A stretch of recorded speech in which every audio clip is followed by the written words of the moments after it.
Good evening. Good evening. I hope everybody had a good weekend.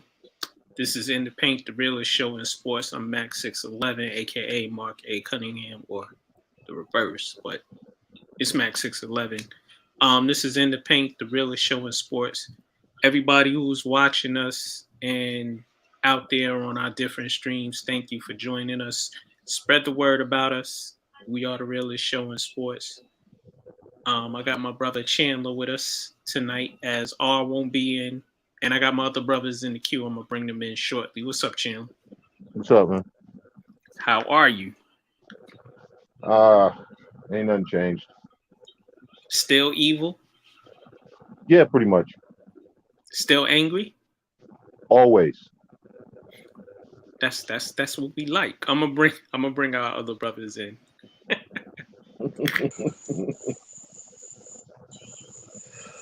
Dom from the NC. What's up, brother? Good evening, fellas. Can you hear me, Mark? Yeah, and I hear the crickets too. That's a good sound, though. Hey, I Matt. don't know where they're coming from. Yes, sir. Hey, Matt.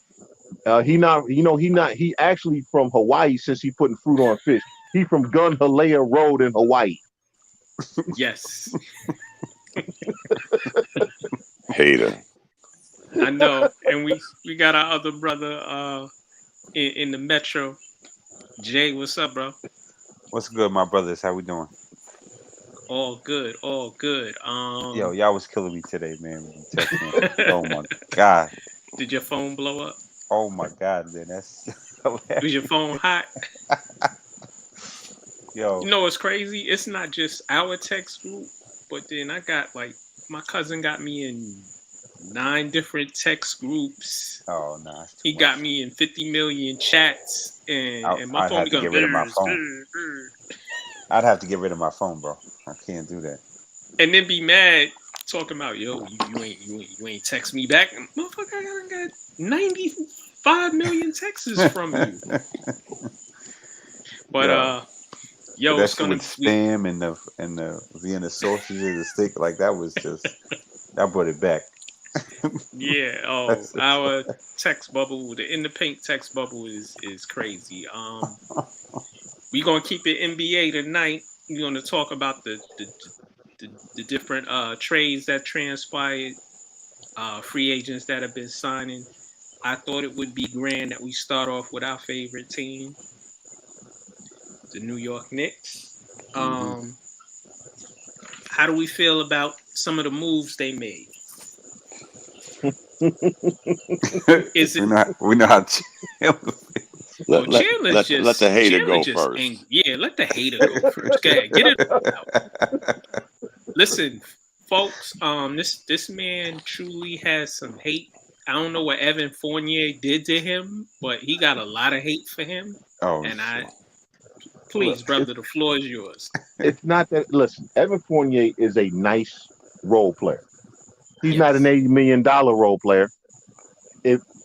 My problem with the Evan Fournier signing is they could have got somebody to do the same job for less money.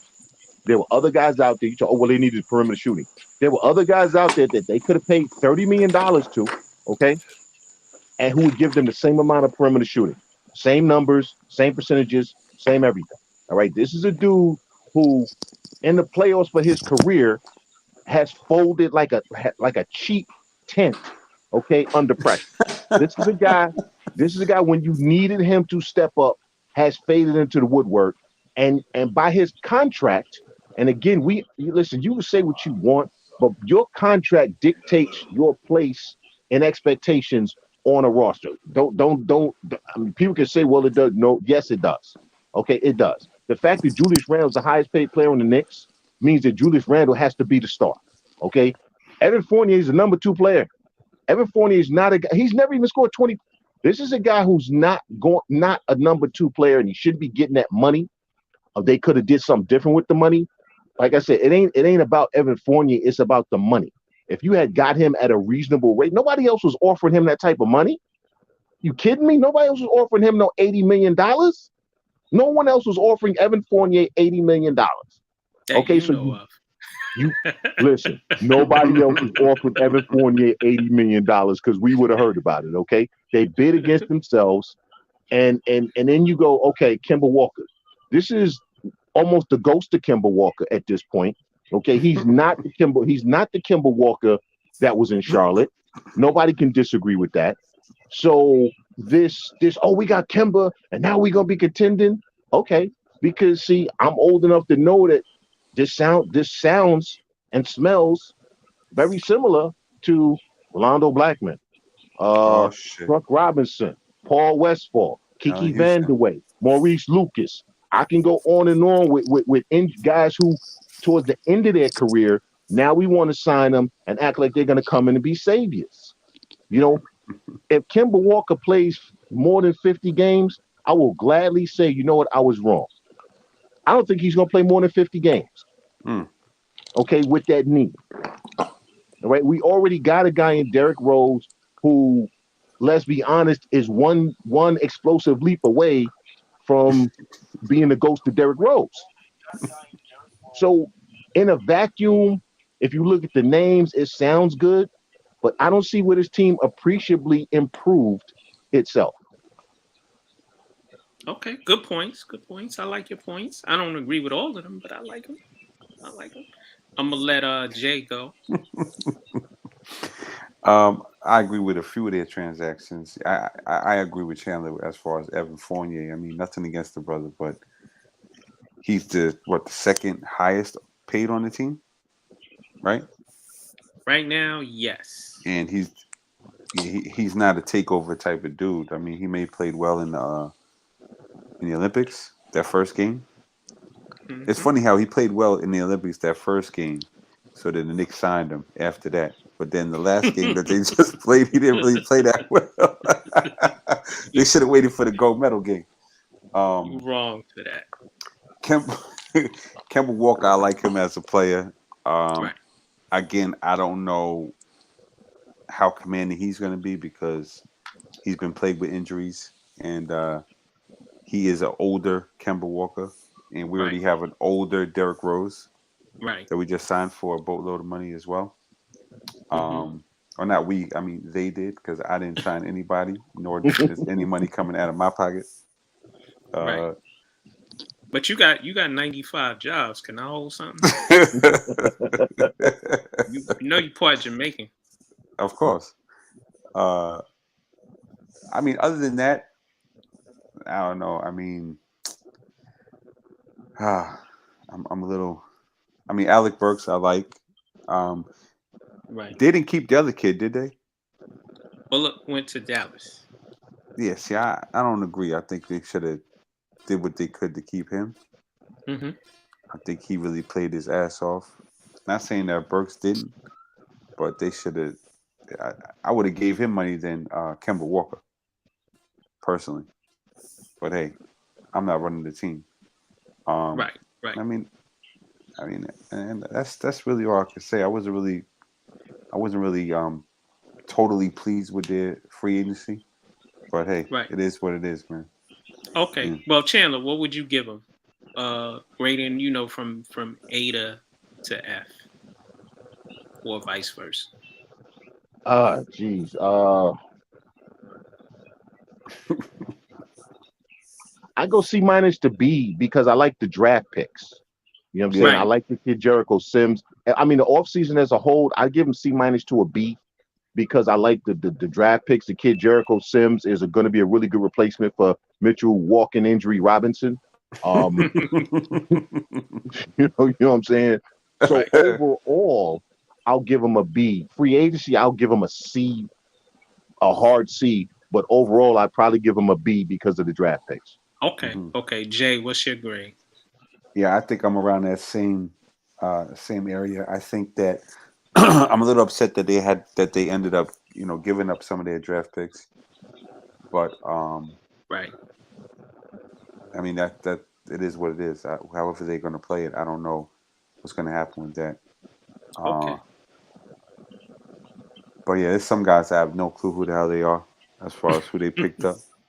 I'm trying to read up on them and stuff, but I guess we'll see what happens, man. Remains to be seen. But I give them about a C. Okay. Dom, your turn.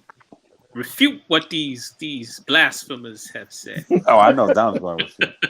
I know. I, I, I think my Wi-Fi is kind of weak. Can you hear me? Okay. Yeah, we hear Loud you. and clear. Okay. Yeah, hear you very Okay. clearly.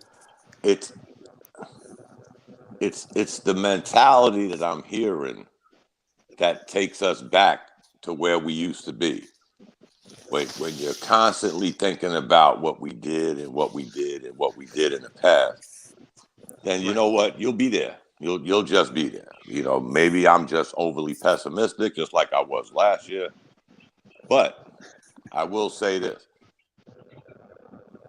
getting Fournier finally gives us to get R.J. Barrett out of the 2 slot.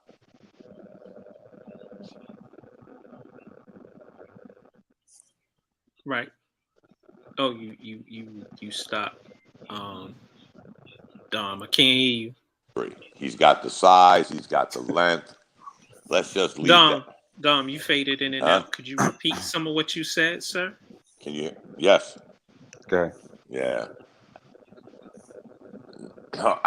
I was saying that by getting Fournier, whether you like it or not, it still gets us out of putting R.J. Barrett at the 2. He wasn't a 2 in college. He wasn't a 2 in the NBA. So, like it or not, it sort of benefits us. Getting Kemba Walker gets us out of the doldrum of thinking quickly is going to be a point guard. Say what you want about Kemba Walker. You must not hear me. We hear you. Continue. Oh, okay. Hey, getting Kemba Walker, you know what? The Miami Heat signed a 36-year-old point guard, and Moses is part in the Red Sea. Okay, I could live with that because I'm not a Heat fan. But if we would have signed Kemba Walker, 3 or 4 of us on this line. You faded out, Dom. You fading out. You mean Lowry? You talking about Kyle Lowry? Kyle Lowry, I think you're talking about. Yeah. Yeah. And Dom gone? He faded out. Brother David. Dom, if you still there. Unless he turned into David. Wait. Yeah. We got Transformers on here now. What's going on? What's up, David? How you doing tonight, brother? I'm good. How you doing, brother? Yeah, Dave. We're gonna stay in the lane of the NBA, and we're gonna talk about all the trades and the signings in free agency. Presently, we're talking about the New York Knicks and the moves they made. What are your thoughts on the moves they made in trading and in the free agents they signed? Well, I'm willing to give them the benefit of the doubt that they know what they're doing. I don't know what they're doing exactly. Yeah, I love that.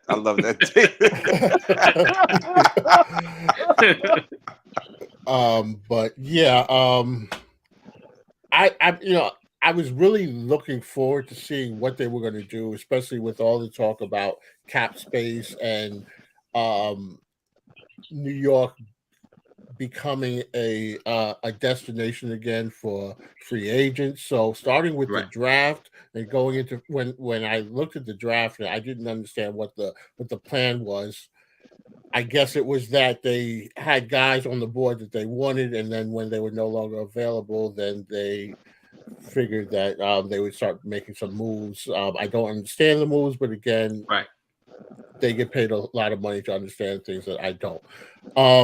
Then free agency was upon us, and I was excited about, okay, we hear about all this cap space, like $50 million in cap space, and I know what the Knicks' needs are based on what I saw. Especially, it was exposed greatly in the playoffs. So I was looking for, at least them to bolster that point guard position, and then Day went by. There were a lot of moves made. And I didn't hear a peep from the Knicks. Ultimately, the Kemba Walker. Okay, they addressed the need. I don't know that Kemba Walker was the answer, but with the limited options, and they kind of put themselves in a position where they had limited options. Right. I guess I can't be mad at it. But I really, that's not going into. If you told me going into off season that that's what they were going to come out with, I'd have been a little disappointed by that. So Okay. that's really my take on it. Again, they might catch lightning in the bottle, and I'm willing to give them the benefit of that doubt. But on today, what is today, August the 9th? Yep. I'm not. 2021. Yeah, I'm not 9:15 right at in this the paint point time. in the paint time. I'm not enamored by it, but Okay. somebody can prove me, to be wrong, and I'd love to be wrong about it. Okay. So David, on a scale of rating A to F, A meaning good, super Right. good, and F meaning I the think pits failure. What would you give them? I think earlier Dom had asked that question, and I said incomplete. I think at this point, I would give them a C minus. Okay. I see you got your black New York Met hat on, and Dom threw on the gray New That's York right. Yankee hat. Dom, are That's right. you Go how's your Yankees. sound? Can you hear me? Hmm. Yeah, we hear you. I finally decided to get off the lazy tip and just plug into my computer and leave my iPad alone. Boom. There you go.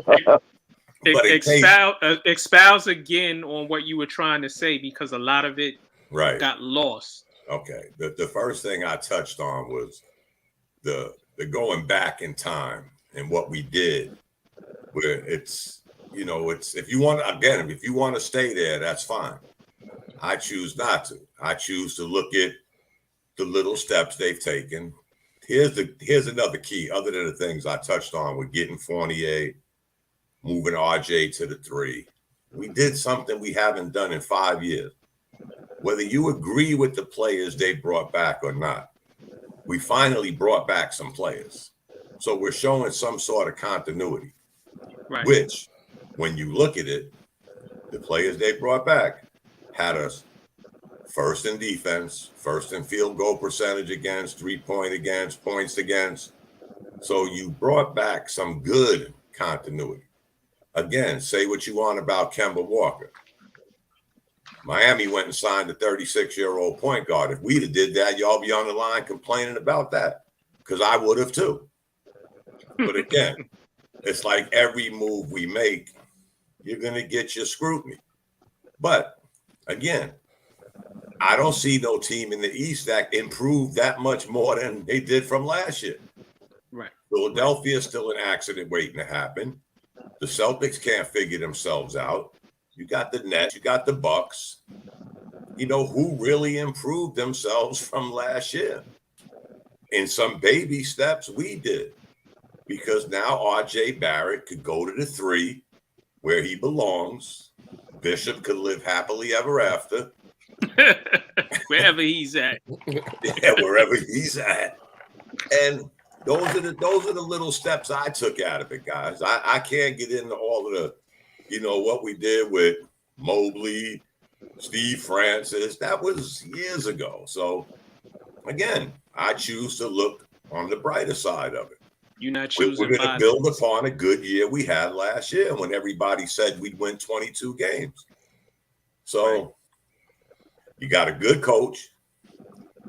I'll tell you what, the only thing that's puzzling me is do the Knicks still have a rabbit up their sleeve? Because why would you give Noel $10 million if you had that much faith in Mitchell Robinson? Well, he's insurance.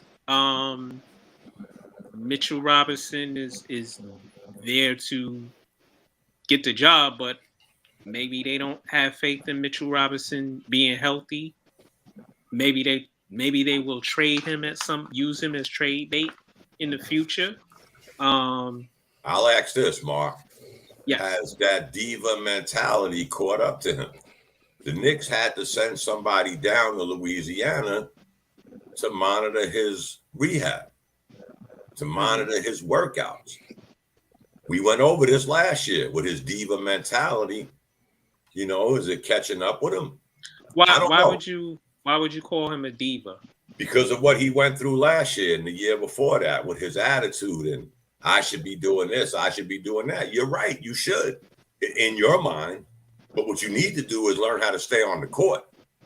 Even when you weren't hurt, just stay on the court. 5 fouls in 2.5 quarters don't give you a lot of wiggle room to run your mouth.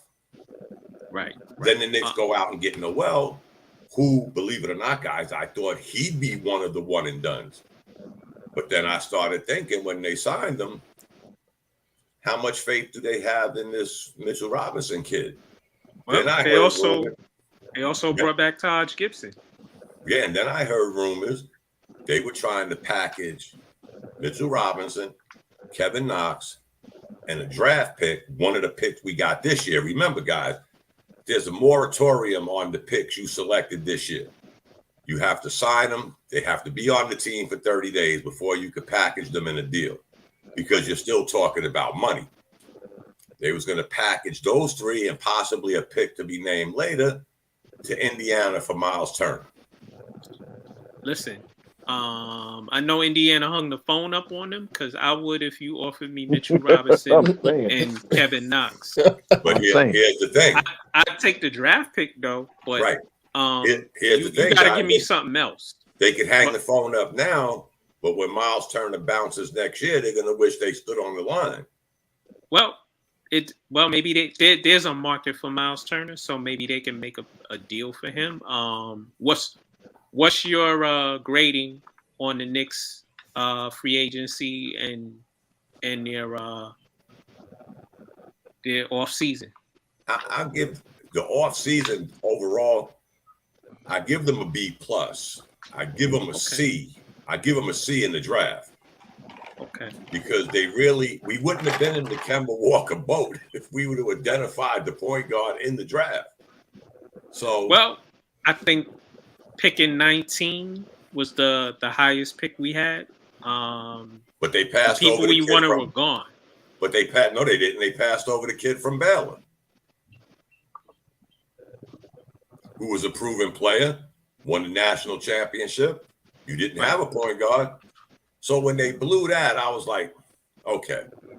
And again, guys, if y'all know me, I don't put a lot of stock in draft picks to begin with because they're hit or miss. Mm-hmm. It's a win now league. So you could have all the faith you want. If you could package them, which I thought the Knicks were going to do when they kept trading down, I'm like, oh, they're going to get rid of these picks. And they didn't. Right. So the draft, I give them a C. Free agency, a B plus, because they identified some of the needs and they brought some of the players back, which gives us continuity. Second year with Thibodeau. Second year with a lot of these young kids, the Quickleys, the Toppins. And, again, 4th seed last year, supposed to win 22 games. Did they pull a rabbit out their hat? I don't know, guys. They played great team defense. Right. So that'll win you some games. So can I just ask, because I don't disagree with you, Dom, and you make good points. I'm just wondering, did they build a team for the regular season or did they build a team to advance in the postseason? Because I saw 2 different Knicks teams. If we're talking about the 2020-21 season, I saw a team that surpassed most of our expectations for the season, and everyone got excited about. But then I saw a team in the playoffs that looked lost. They looked outplayed. They couldn't contain Trae Young, and the defense aspect of it was non-existent for most of it. That's a good point. But you know what? Their offense went back to their offense before March. They went back to not being able to hit a shot. They went from that to being 3rd in 3-point field goal percentage down the end. Their offense, which was pretty much stagnant 75% of the year, came back. Mm-hmm. But when you talk about their defense, though, Atlanta beat them 4-1. Atlanta never exceeded their points per game. They averaged 114 points in the regular season. They didn't score 114 points in one game. So the defense did their part. The chickens came home to roost because you had the R.J. Barretts. You know, his perimeter shooting wasn't that great to begin with. Quickly was in a position he's never been in before. So basically, you was back to Julius Randle or bust. So, okay, I'll give you that about the points per game, and then playoff averages are often less than what they are during the regular season. But I will say that defense at the point position, I didn't see it because that kid ran up and down the court on them and he turned did it it on against whenever he wanted. he did it against every team. But he did, but it was a glaring problem that I saw at that position. Strong. That's not an area that I felt we were strong defensively. So while the other guys, other positions might have been consistent defensively, it looked worse. Just watching this kid just go at will and no one stop it. And so to me, that was a major point that I thought they needed to address was not only getting that.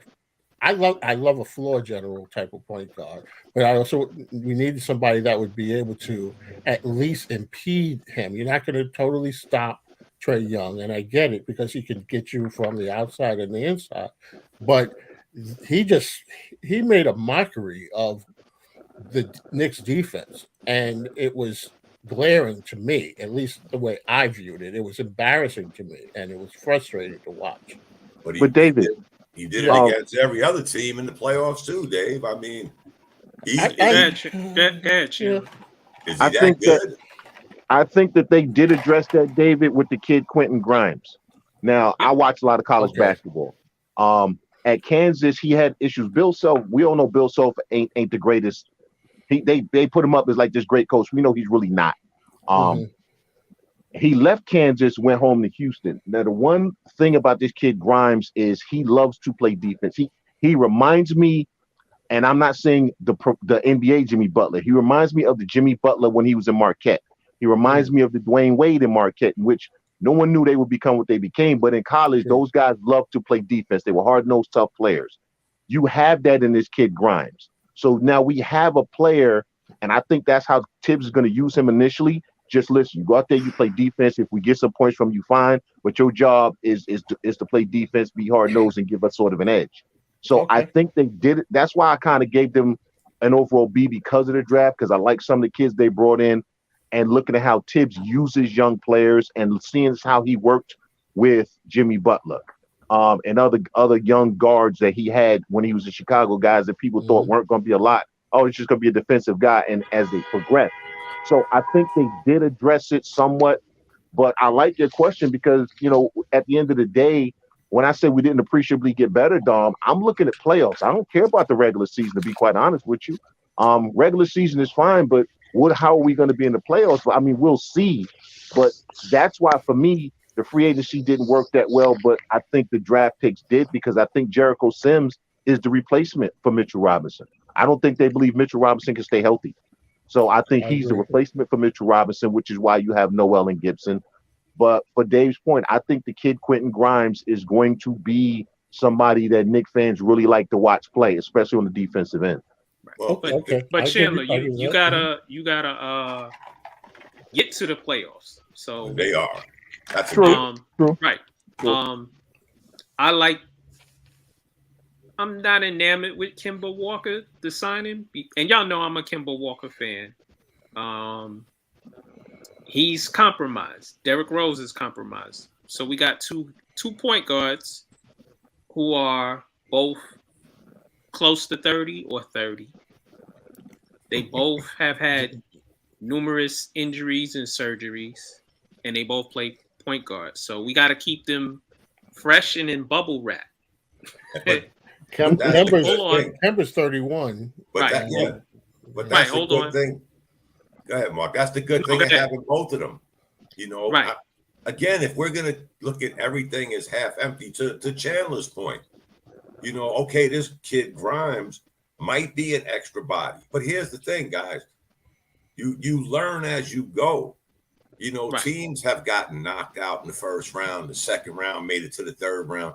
But that's the thing I'm trying to say. When you bring back the continuity, you know, the one person I liked that the Knicks kept was Burks. I like Alec Burks. He's a Swiss Army knife. He could do many things. But you brought back so many of the players that got you to the 4th seed. You added a little bit of offense. And think about it, guys. Who was really in free agency?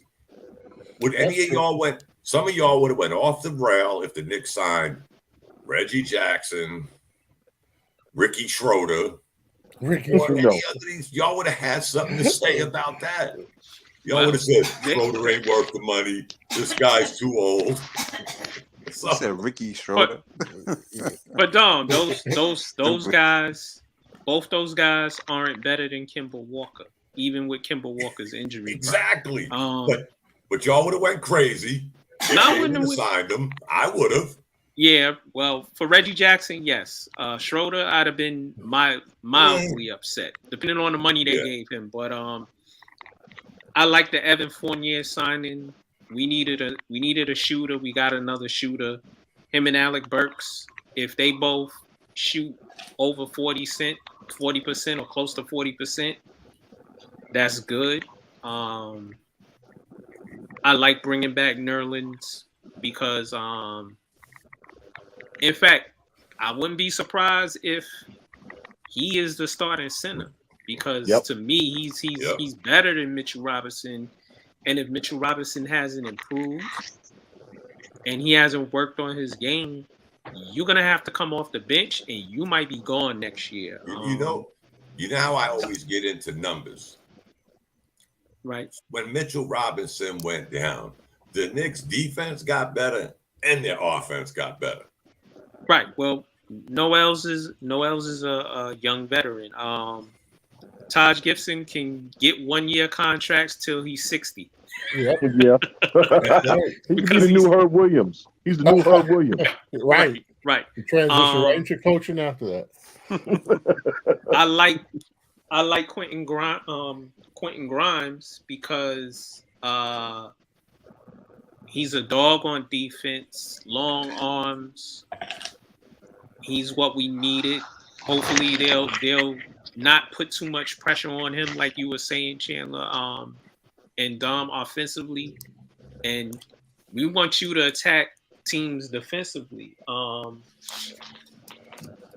like McBride. McBride was a good pickup.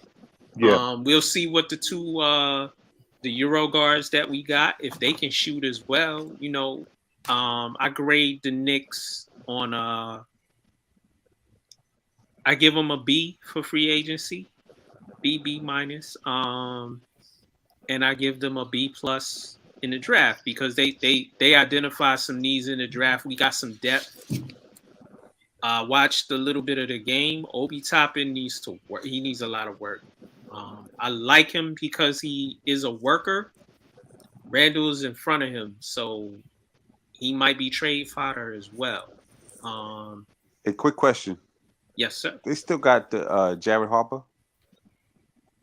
No, I don't think so.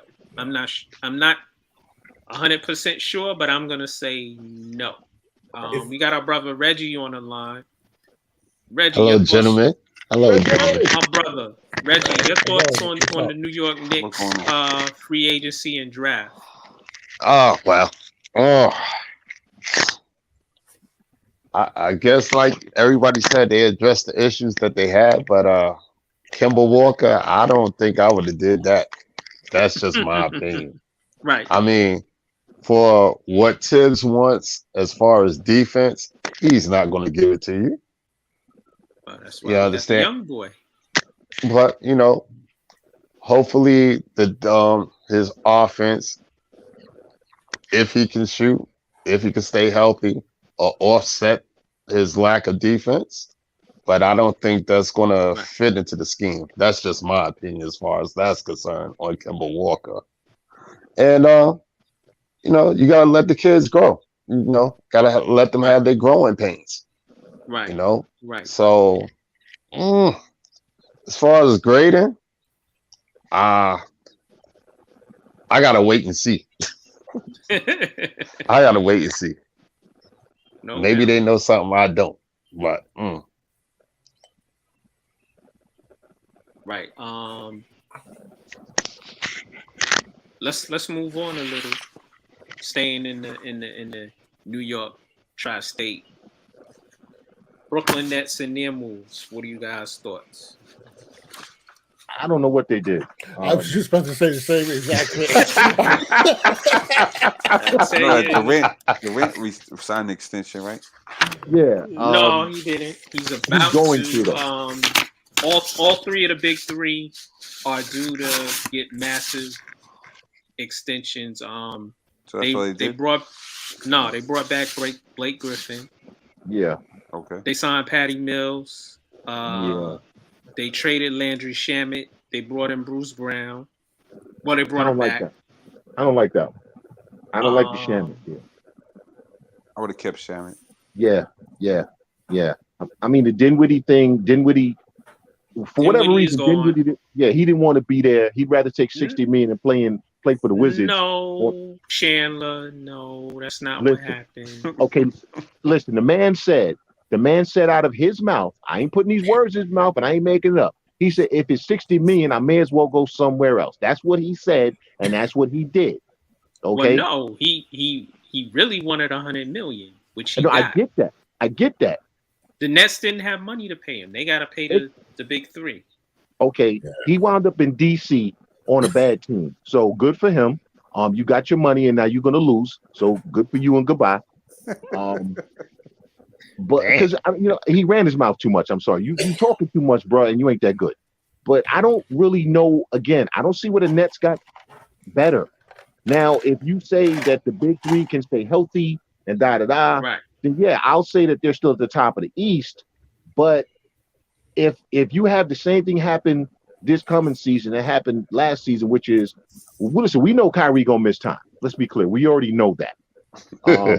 We know he's gonna miss time.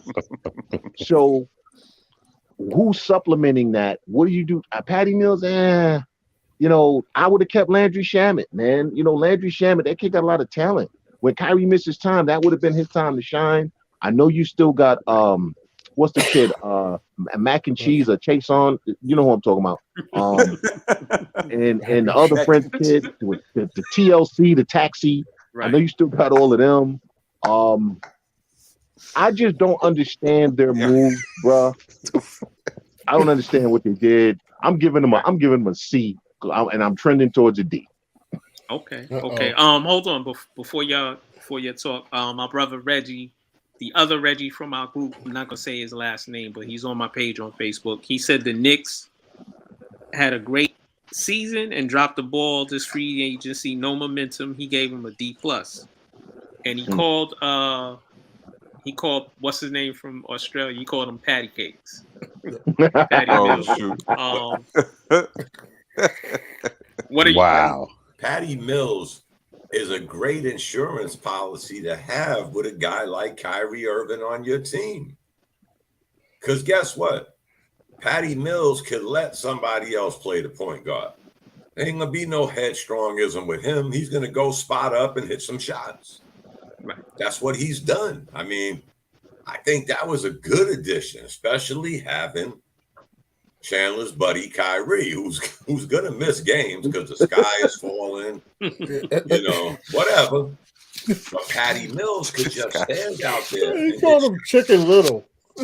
Yeah, I thought Patty Mills was a good deal. Maybe that's the thing. The Nets need a whole lot of insurance. Those premiums must be really high in Brooklyn. And the best deal the Nets could have made was get rid of Kyrie. That's my opinion. Yeah, I agree. And somebody said something weird as hell today that maybe really, I'm shocked. Go figure, right there. Right. Somebody said maybe that was the plan when they got Patty Mills. Because Harden's going to be your point guard. Yeah. So does it matter who that other guy is with Harden, Durant? Patty Mills, again, great shooter, great spot-up shooter. You got these two guys shucking and jiving, going to the hoop, and there he is standing out there. He don't need all the N1 mixtape. He's just gonna shoot. Yeah. He's an upgrade over Landry Shamet, who disappeared during the playoffs. You think he is really? Yeah, I do. Yeah. Patty Mills is solid. He's a solid veteran. He's been through a lot of wars, and he's a plug and play guard. He's a proven player. Say what you want, but he's proven himself. I mean, go ahead, Chandler. Maybe I'm just in love with the potential in Shamet, because you look at his talent. That boy is so talented, and maybe that's where my blind spot is with him, because he has so much talent. I mean, that kid can shoot. He has so much talent, and I'm like, when is it just gonna come out? So maybe you guys are probably right with the Patty Mills.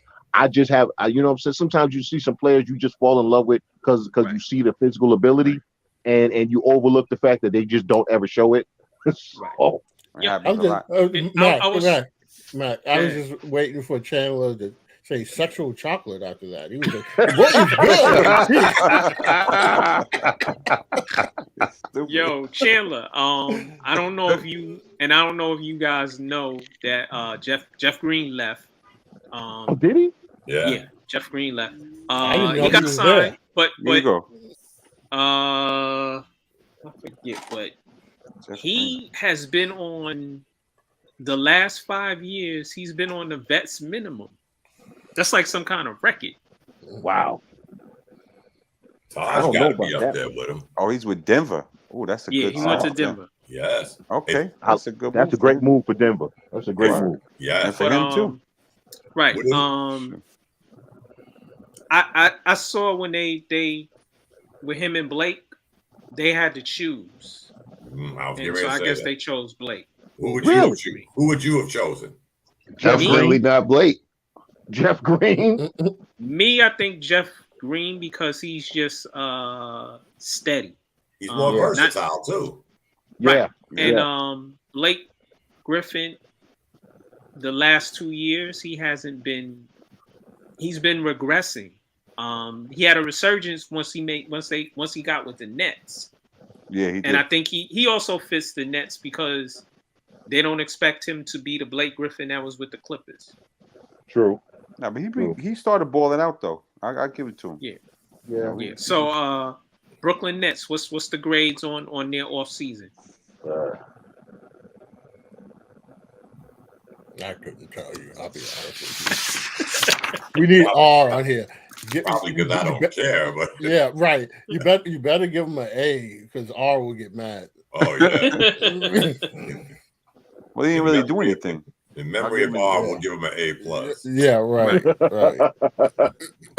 Right. I'm gonna be honest. I'm gonna give them a B-. Wow. Ooh, that's high. Nice. I like the Patty Mills signing. Bringing back Blake Griffin and bringing back Bruce Brown. You know, they were solid last year. Griffin and Brown.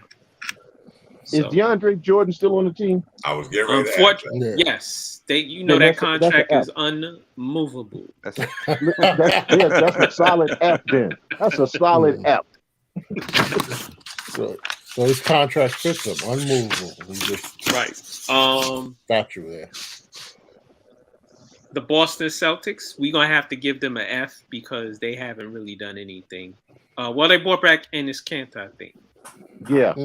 I give Boston an A+ because without Danny Ainge giving Kemba Walker that stupid contract, then moving him, and then Oklahoma City giving the kid with 101 names a max, that left Kemba Walker out for the taking. So basically, we got Kemba Walker on the cheap, but he's still getting paid. So I give the Celtics an A+. Just for that dumbness. Yeah. Well, I like the Horford. Right. They brought back all. Well, that was they did bring back out. Mm-hmm. What's funny is they didn't have a first round pick. Remember they were kings. They were one of the kings of stockpiling picks. Yeah. Their pick was number 45. Danny Ainge. the new Kenny Rogers. He didn't know when to hold. He didn't know when to fold them. That's he kept holding them assets, saying we got to the conference final 3 out of 4 years. There was nobody in the East except LeBron. Yeah. Right. You blew that. That's then true. you bring back Al Horford. You trade Kemba Walker. Well, first of all, you let Kyrie walk to get Kemba Walker after letting Rozier walk. I mean, they went wheels on the bus go round and round. And they ain't got none of them no more. Let me ask you this, Dom. I'm not a Terry Rozier is an all right player. I understood why they let him walk, though. He wanted mad money. Right. And Scary Terry isn't that guy. Him and Reggie Jackson Reggie Jackson and Dennis Schroeder, same guys. But the weird thing about that, Mark, is you let Rozier go, and the wheels on the bus went round and round after that. What? And what do you have left?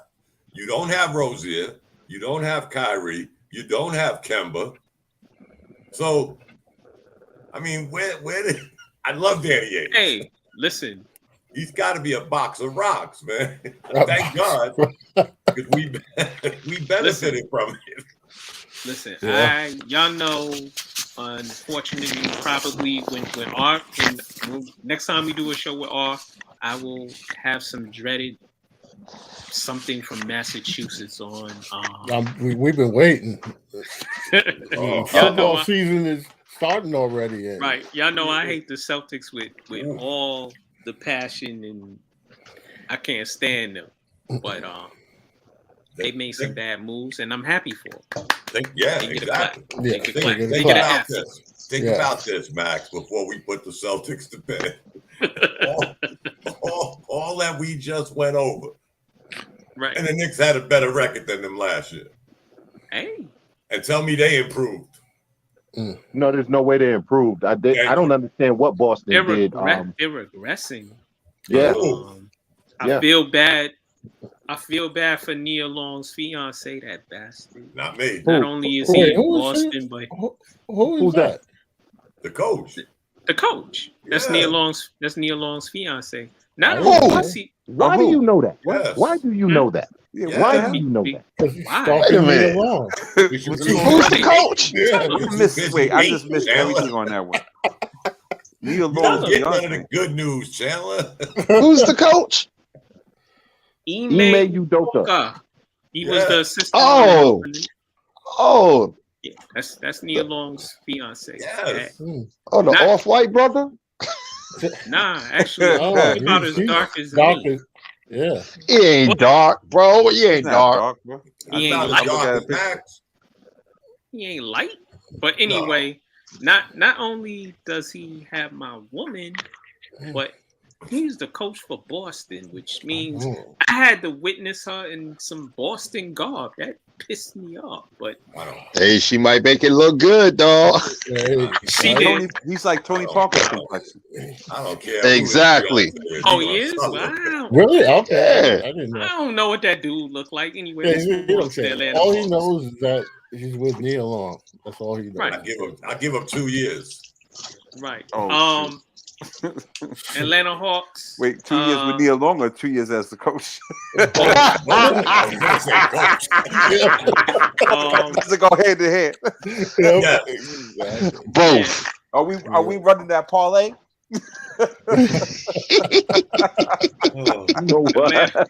Y'all are horrible, bro. Worms I open up, but the Atlanta Hawks maxed out Trae Young. They gave John Collins 5 years, 125 mil. They brought back Solomon Hill. They had to pay him. Lloyd Pierce got the boot in the middle of the season. Nate is in. Nate McMillan. They drafted Jalen Johnson forward from Duke. What are your thoughts on their offseason? Their offseason, their offseason was great because they signed Nate McMillan. That gives them an A across the board. Yes. Whatever else after that, the hell with it. Right. True. I agree. I agree. They didn't improve because But they didn't regress. Right, they didn't regress either, Mark. Yeah, and I like John. I like Collins. Yes, I actually do, and I didn't want to see him walk over, a few $1 million. I'm not no hater because they beat the Knicks. It's good for the league. Right. It's good for the league that you keep this continuity within these teams. So just by those two things, Reggie made. I ain't gonna give him an A+. I'd give him a B because they stood fast. Right. And let's not forget, guys, lightning in a bottle, whatever you want to call it. They got to the Eastern Conference Finals. Mm-hmm. Right. Cam Reddish didn't really play a lot this season. Cam Reddish gets to play next season, and that's a boost. Of course, you were gonna re-sign the franchise. I know Chandler doesn't like Trae Young, and he would have preferred for John Collins to snuff him and leave, right? Yes, absolutely. Yes. Damn. I caught on to Chandler. He don't like nobody, but he likes spam. I'm done. Hey, yo. I'm done. That's right. Yeah. Especially the turkey spam and the spice spam, and now the hot and spicy spam. When Dom now he sounds like Bubba Gump. He's like, when got Dom turkey said, spam and spice spam. When Dom said there were like multiple versions of spam, I was like, really? Yeah. My son how do you know that? I didn't know that. I figured Chandler knew. Jalapeno spam, all sort of spam. Barbecue spam. Cajun spam. So anyway, I will say this. Jerk spam. Off the sports tip. I was kind of happy because I said, damn, this got to be the first time in 5 years I found out something Chandler likes. Oh, I was happy. I was just happy. I said, shit, go ahead. Hey. Then he said steakums. Oh, I said steakums. Yeah. Yo, took it back with that one, bro. Yeah. Oh, God. Yeah. Anyway.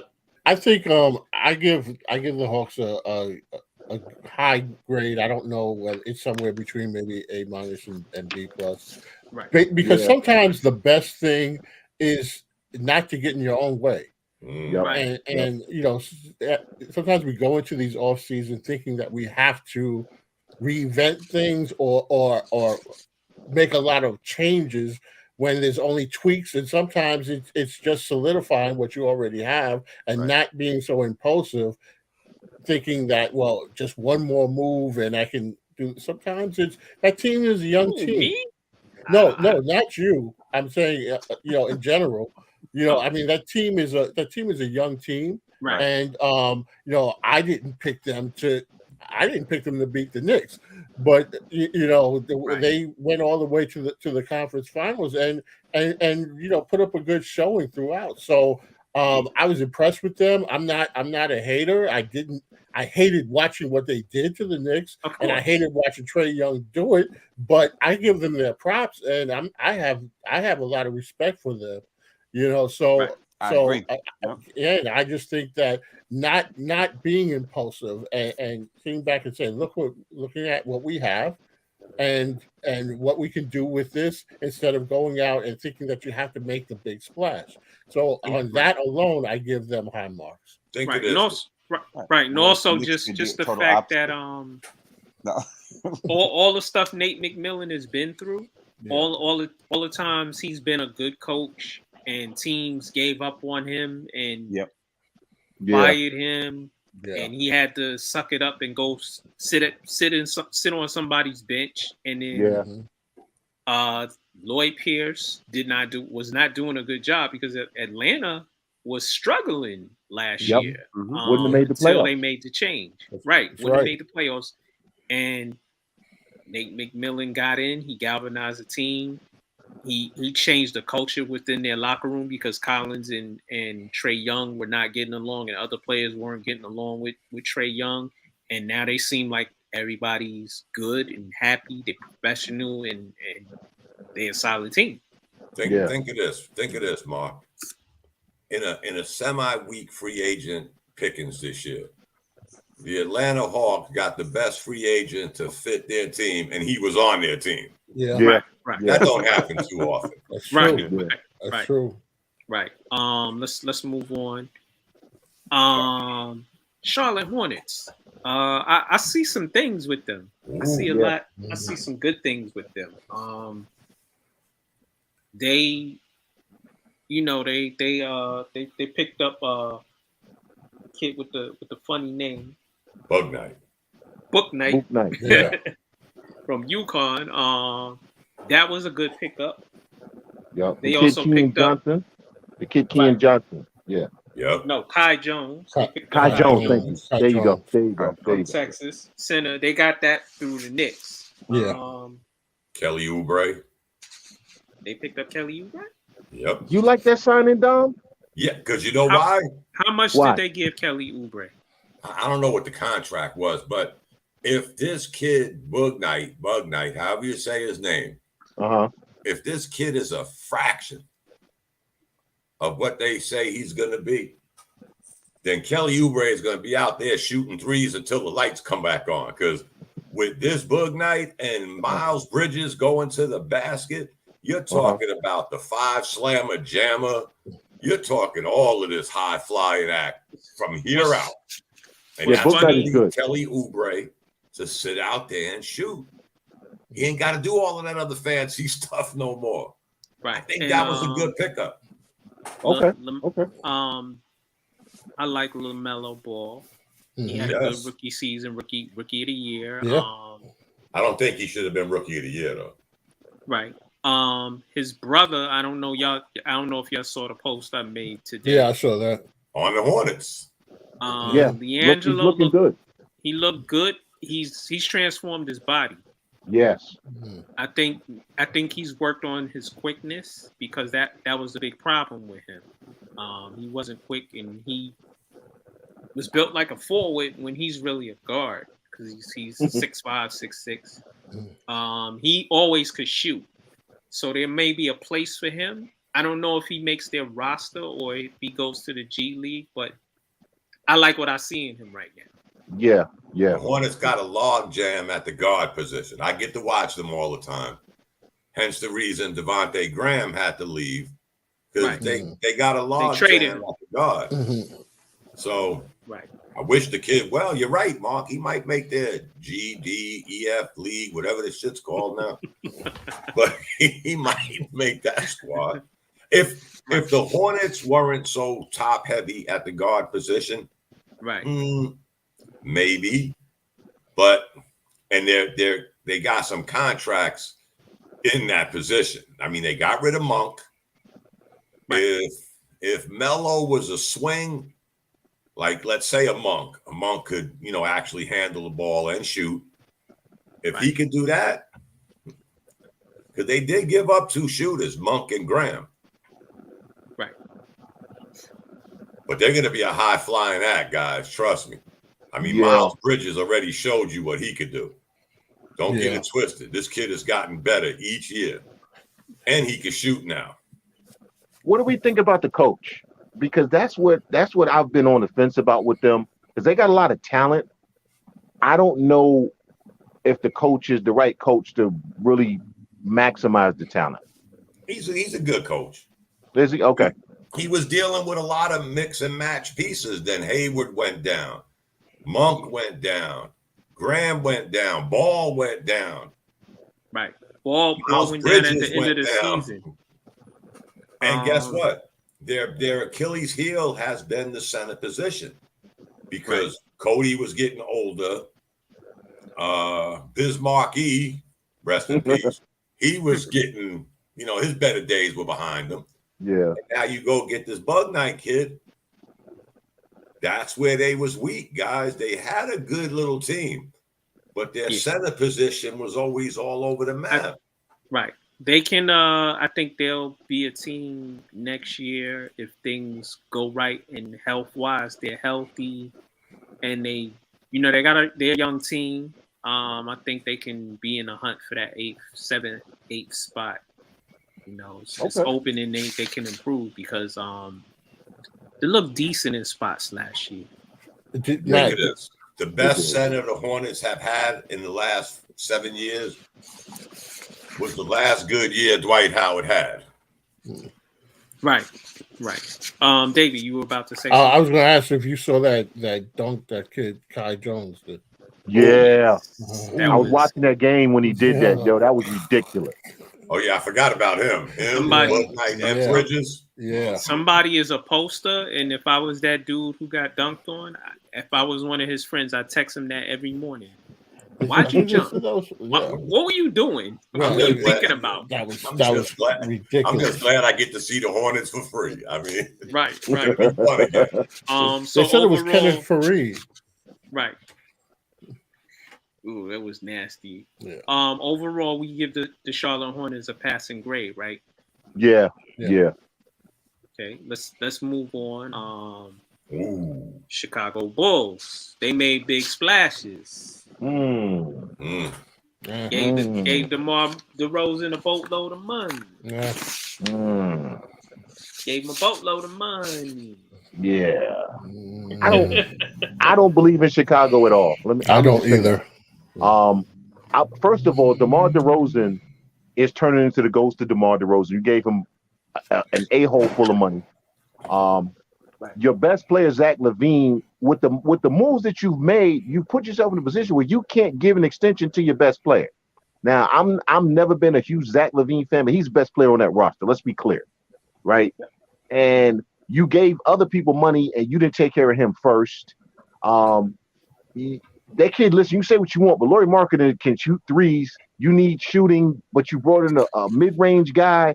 I don't know what they're doing in Chicago. I know everybody loves the names they brought in, but man, I actually think they got worse.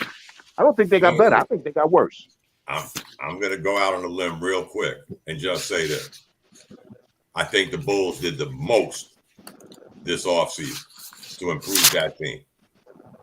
They filled. See, this is the thing. When you keep saying a name and this, the Bulls actually went out and got the pieces they needed. And they're going to be pretty good. I think they did the best this offseason. Will it transfer over? I don't know. They was on a good little run last year until the wheels fell off, guys. So where's DeRozan going to play? He's going to play the 3? Yeah, that's what I'm saying. Or LaVine, right? Well, LaVine isn't really too small. Remember, guys, if we can use catchphrases for other teams with this non-positional player, this is the NBA. I don't think we're looking at who's a 3, who's a 4, who's a center. That's the NBA rules, not dominant. We have this positional league now, remember? Mm-hmm. So I think LaVine could play the 3. I think. He definitely got the hops. He's a good defensive player. And he can shoot. Who's going to check him at the 3?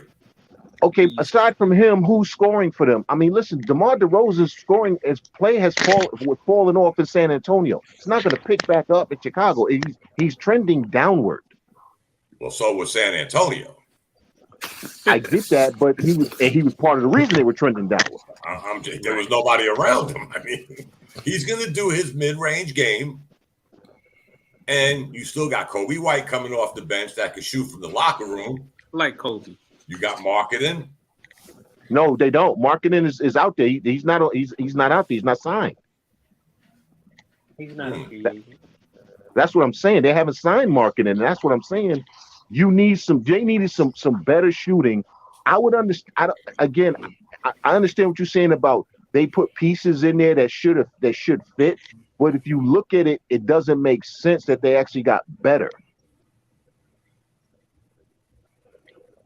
I think they did a good job, guys. Just me. Okay. I mean, okay. Remember, guys, they was in the hunt for those playing games. And then it just, the wheels fell off. Now, again, Lonzo Ball isn't going to improve your perimeter shooting, but he's at least. Oh yeah, that's right. They got. I forgot about it. Got Lonzo. He's at least a good setup guy, good passer, good rebounder, good defender. Just can't shoot that well.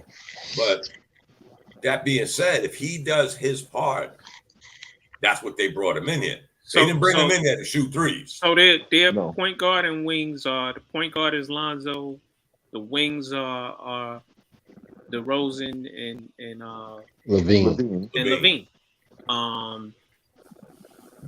Is that playoff material? Yeah. Nope. Play in. Maybe play in if you got marketing back, but if you don't bring marketing back, Right. and I know I like Kobe White, but who else? You know what I'm saying? Right. Chandler, he's They don't really have any other weapons. marketing's a restricted free agent, so Who they haven't signed? Yeah, right. Would you bring him back? Right. Right. I would. Yeah. I like Laurie marketing. He's been somewhat underwhelming, but I do like him as a player, and he is what you want in the NBA. He's a stretch four. Plus, they got that kid that's going into his second year now that's been showing his ass in some ball. That Williams kid. Mm-hmm. Oh, Pat Williams, the kid from Florida State. Yeah, the kid from Florida State. You know what? I'm on the fence about him because he only really flashed at Florida State one season. So maybe he takes the next step. Maybe he doesn't. But if he doesn't take that step, then you got a house of cards. Right. I'd say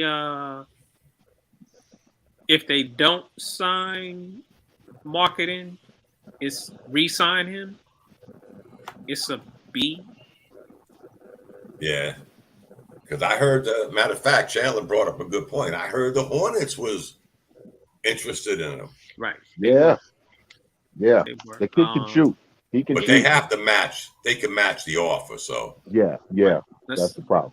Right. Let's move on. Hey, yo, I gotta drop. I gotta get up at 4. So no doubt. You gotta go to his 17th job. Yeah, you know how it is. Gotta pay these bills, man. That's right. All right, bro. Cleveland Cavaliers. They gave Jarrett Allen the 5-year extension. They drafted Evan Mobley, another center. Yeah, which makes no sense if you gave Jarrett Allen $100 million. They are about to trade Colin Sexton. He's on the trading block. Cleveland is Cleveland. They are a hard organization to try and see what they're trying to do. What do you guys thoughts? F. I give them a C just to match all the other letters. Cleveland, Cavs, C. I ain't that in tune, guys. But I don't know about the Colin Sexton thing because when you hear all the rumors, if basically things didn't happen now, before the draft, during the draft, after free agency, you don't see that movement much in the NBA until the trade deadline. So a lot of those ships have basically sailed until the trade deadline now. Yeah.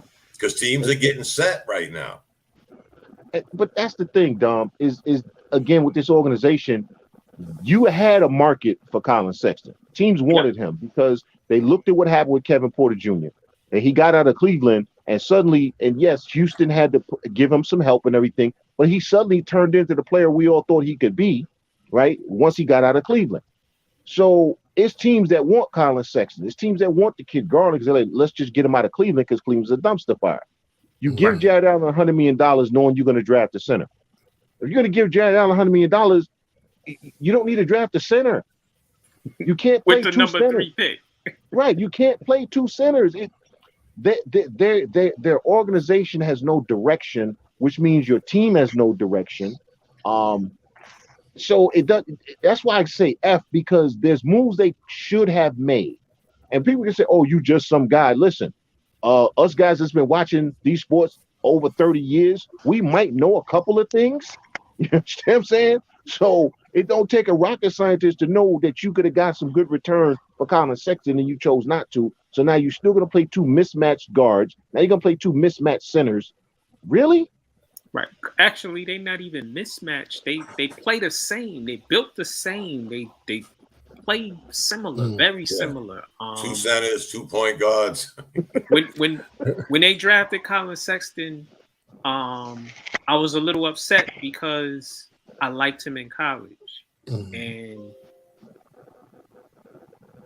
he played well his rookie season. So it didn't make sense to go and get a replica of him in Garland, because Garland they play very similar, and they're both scoring point guards. So you now starting 2 point guards who are about 6'2", 6'3", and they play similar, and they got nice numbers because both of them average 20 points a game, about 5 assists apiece.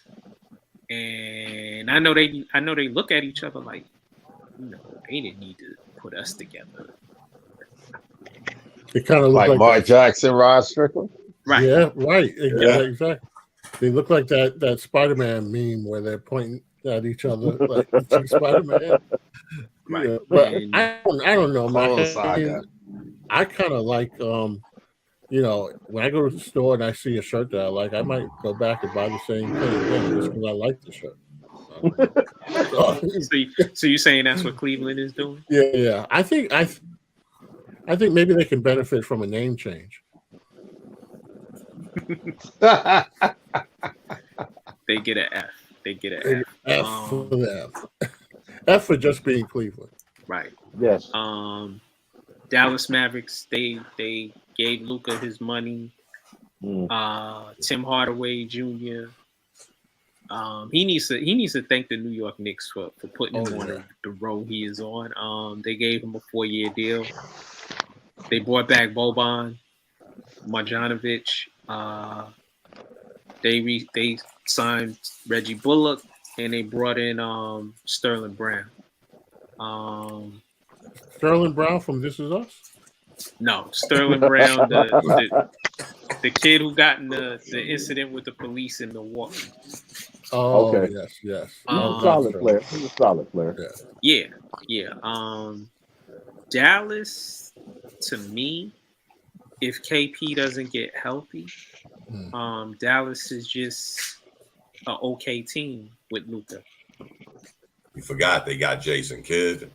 That's the thing, Dom, right there. Well, Jason Kidd's a good coach. Yeah, if Kidd can get Luka to get out of his own way, stop being.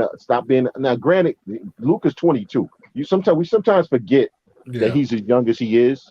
So the childishness is still there. But if he can get him to stop being a child, even if you looked at him in the Olympics in that game they lost, he was pouting in that game, passing up shots. He was mad about something, and his team lost. Yep. If he can get him to act like an adult, act like a professional. Just act like a professional. That team can be really good. So I think the Jason Kidd effect is what's going to give them a passing grade for me, because we know Jason Kidd can coach. I know I can't stand Jason Kidd. I'd run him over with my car if I was still driving. Damn. But wow. But the guy can coach. That's the Chandler I know. Right. So let me ask this, Chandler. We see that Nate McMillan was given a chance and able to succeed. In my opinion, Jason Kidd wasn't given a total chance in Milwaukee. They did what they did, and they are who they are, and they moved on. Right. If they let him do what he needs to do, which is give him time, do you think he'll improve Dallas? Yes. Like I said, I can't stand him, but the guy can coach. Hopefully he stops burning bridges. I mean, that's it right there. We could say we could give him all the accolades, but he's been known to burn a few bridges. That's why I didn't have any sympathy for him with Milwaukee, because what he did to get there. Yeah. So I kind of felt like turnabout was fair play. Right. Yeah. So now we're even. So now you go to Dallas and see what you do. All that being said, they really didn't improve their team. They're the same. No, they stayed pat. They didn't have any draft picks. You got Reggie Bullock, but you got Tim Hardaway. I mean, Bullock might be a good spark coming off the bench, but they'll be just what they were last year. Okay. But okay, with that being said, well, we know how Mark Cuban is, and are they going to give him the time to develop, or if let's just say they have a rough season this season, God forbid, what happens? Do they let him go? No, I think he gives him time because Yeah. Cuban. One of the things that he's publicly said that he regrets is screwing up and letting Kid and those guys go when they had that championship caliber team. That they won the championship and then he didn't want to pay anybody and basically he broke that team up. This is his Gates, do-over. gotcha. So I think he's going to actually go overboard and giving Jason Kidd a chance. Like even if it's obvious to the whole world it ain't working, Jason Kidd gonna keep that job through the duration of that contract. Oh, okay. Right. That's a good point. Upset. Even with the win now league that Yeah. we talk about. Okay. Yeah. Plus Jason Kidd they love him in Dallas, the fans. Yeah, they do. Speaking of somebody I can't stand, Uh-oh. I can't stand Mark Cuban, Yeah. but I ain't You gonna know hold that against him. Yeah, right. He got enough skeletons in his closet, so Yeah. Uh-oh. he's got to get out of jail free pass. Right. So Yeah, they all okay. did. let that They go. all did. Mm-hmm. Yeah, let's move on. Denver Nuggets. Oh. My Western Conference team. They signed Austin Rivers to a 1-year deal. They brought in Okay. Jeff Green got a 2-year deal, Chandler, as opposed Nice. to the vets minimum. Nice. They re-signed Will Barton. Okay. And they Does gave he even play? and they gave What? Jermichael Green a 2-year deal. I like that. Yeah. They drafted Nashawn Highland from VCU in the draft. Okay. They made some small moves, but these are small moves that improve their depth Yeah. and fortified their starting five. What do you guys thoughts? I give them a B just because the Nuggets are that next step. They're that team that keeps climbing. Right. And they get Jamal Murray back. Yeah. Well, Yeah. he might be coming back in the middle of the season because of the injury. We'll see. But Porter I Jr. like Denver. Yeah, Michael Porter I do Jr. is too. getting better and better by the minute, making me want to shoot somebody that drafted Knox. But again, I'll let that go too. Boy, so we got one guy that's threatening to drive over somebody in their car. We got another one that's shooting people. I don't know about this. This show's taking a turn. As hard as I've tried, until Kevin Knox is off the Knicks, it's always going to be a thorn in my side. Mm-hmm. You didn't want to take this guy. I understand because of his back, but his back ain't an issue no more. And he's 6 times better than Knox, and Knox played 1 extra year. Right. He just gets buckets. The kid was sheer talent before he hurt his back, guys. Come on. He was the number 1 pick before he got hurt. Yep. He was the top pick in the NBA draft. Then he got hurt. Yeah. Mm-hmm. Everybody passed on him. The Nuggets said, hey, we'll give him a year. He could watch the game, rehab.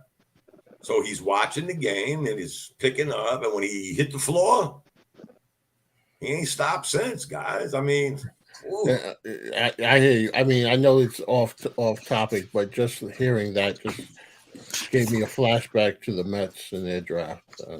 So, Kumar, yeah. Yeah, sorry, that just brought up a what bad. happened there? Yeah, we'll talk about that tomorrow. We'll talk about that. Yes, Yeah, we but will. Tomorrow we could talk about that. But yeah, I feel you, David, on that. Yeah. And But you know Chandler what, though? been going off in the text group. Mhm. I don't trust Mike Malone. Why? I think he's thought you taking liked Mike Malone. I do like Mike Malone, but I think he's taking him as far as he can take him. And I know Jamal Murray got hurt, but I watched that team. That team has been going upwards, and they should be a little more battle tough. They should be a little more ready for certain situations that they faced in the playoffs. And they look like they had no clue. They were running around with chickens with their heads cut off.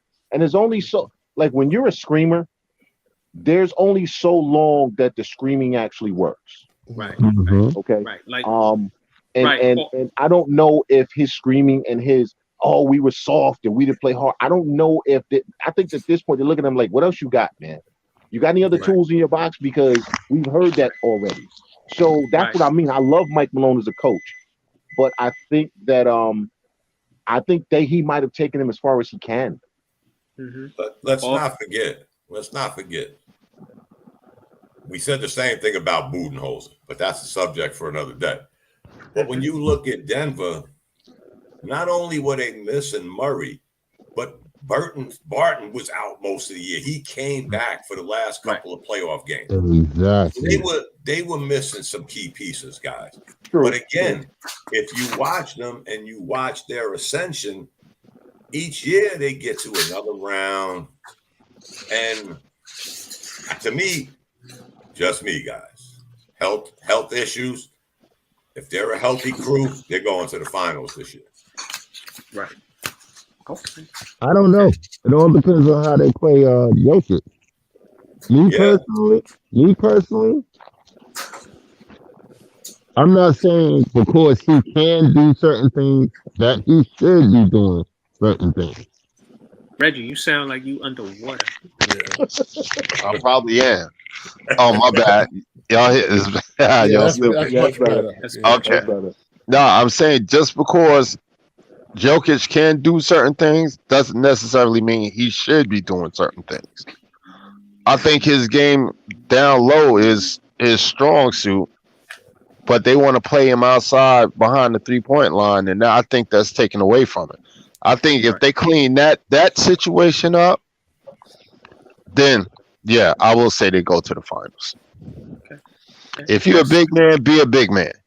Stop trying to be a shooting guard or a point guard. Stop it. But at least he gives you that versatility where he can still take you down low, and he still can. Right, he works. Now again, you're bringing Barton back. What's his name? I just brain fart. The point guard, Murray. Jamal Murray. You got Green. You got some good steady pieces, and Michael Porter in his 4th year. I think from watching the Nuggets, and this is where I always get upset because they're like the only non-New York team I like. I think in some ways they go away from Porter too much, where I'll see him score 16 points in 1 quarter, and then he becomes an afterthought. I don't get that part. Maybe is that him or them? So is it him or them? Does he? Because I watch those games too, Dom, and he starts to drift. He starts to drift instead of going and demanding the ball. Now, is that a function of him still growing in his game, or is that a function of the guys on the team not wanting him to? Right. It's a combination of both, because when Murray's in the game, if he's not dishing, he's doing the ISO thing. Right. Yoga, who's a great passer, don't get me wrong, but there's too many times he gets headstrong on going to the basket.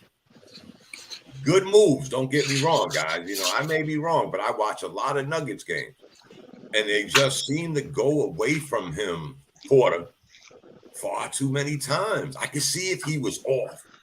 I've seen the guy hit 8 straight shots in a quarter. Isn't that on the coach?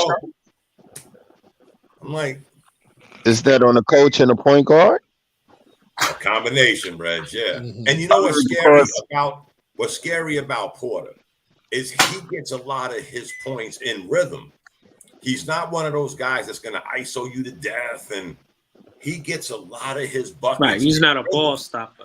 Yeah, he's not a ball stopper. He'll get his points in rhythm. So when the rhythm is not clicking, he's like a man on an island. I don't know. Talent, man. I don't get it, because it's like, if the guy is going, you gotta keep him going until he can't go no more. Exactly. I mean, we've all played that way. Mm-hmm. If Mark is on fire, Mark is getting the ball until he can't put it in the basket no more. Right. I don't understand that.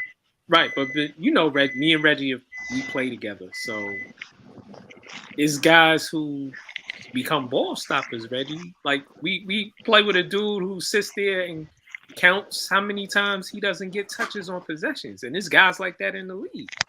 Yeah, it's true.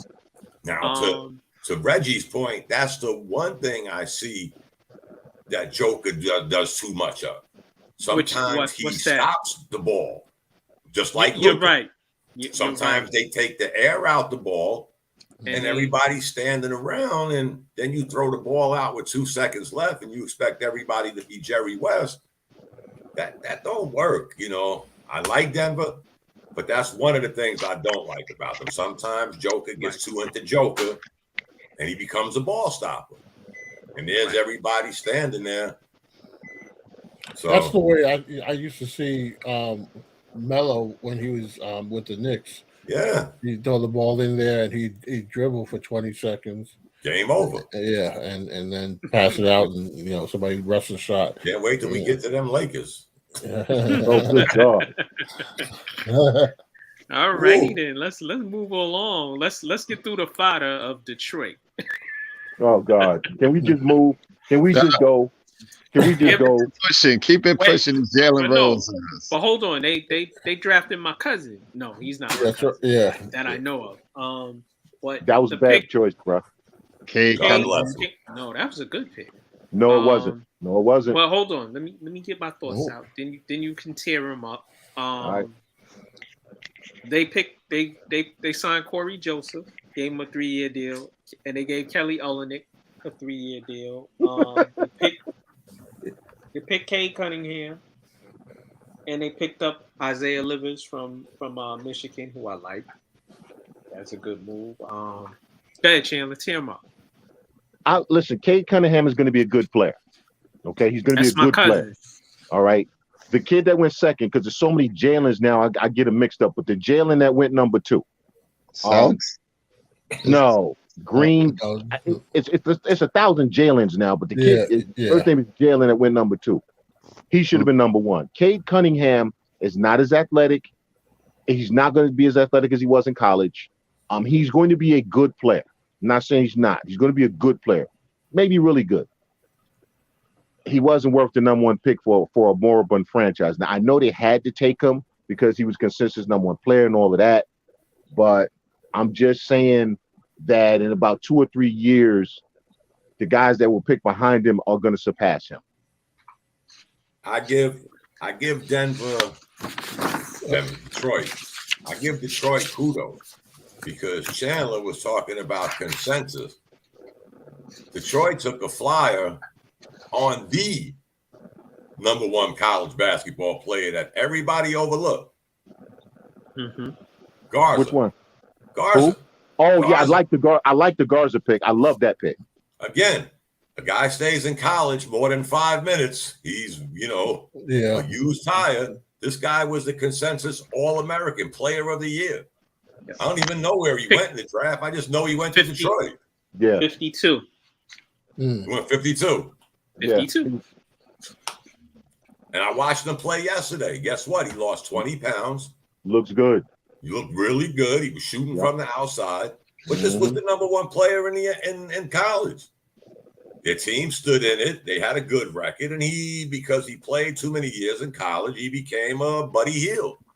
It wasn't just that, Dom. Dom, let's be honest. It wasn't just that he stayed in college that long. Let's be honest about that. He plays for a football school team, Iowa. And it's also because of how he looks. All right. Let's be honest. All right. They kept trying to find ways to diminish his game. And that kid has tremendous game. He can rebound, he can shoot, he can pass. That kid, he should have been a lottery pick. Yes. He should have been a lottery pick. And they kept finding ways to diminish his game because of how he looks in the school he played for. But they was in the top 10 most of the year. Right. Remember that. They were in the top 10 most of the damn year last year. I know. With basically a one-trick pony. Yep. Okay. So, I don't get it, but I think that was their best move. I'll tell you what, that Cunningham kid, he's bigger than I thought he was. Yeah, he is. I didn't realize he was that big. I thought he was another Kobe White, 2'2" that could shoot. No, but he's bigger than I thought he was. Yeah. I tell you, my family grow. Well, Oh, okay. because I'm 5'7".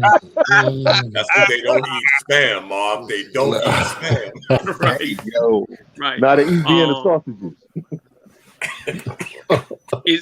Let me ask y'all this: do you think do you see any upside in Detroit going forward? Nah. Maybe they're starting at bare minimum this year and they make some moves.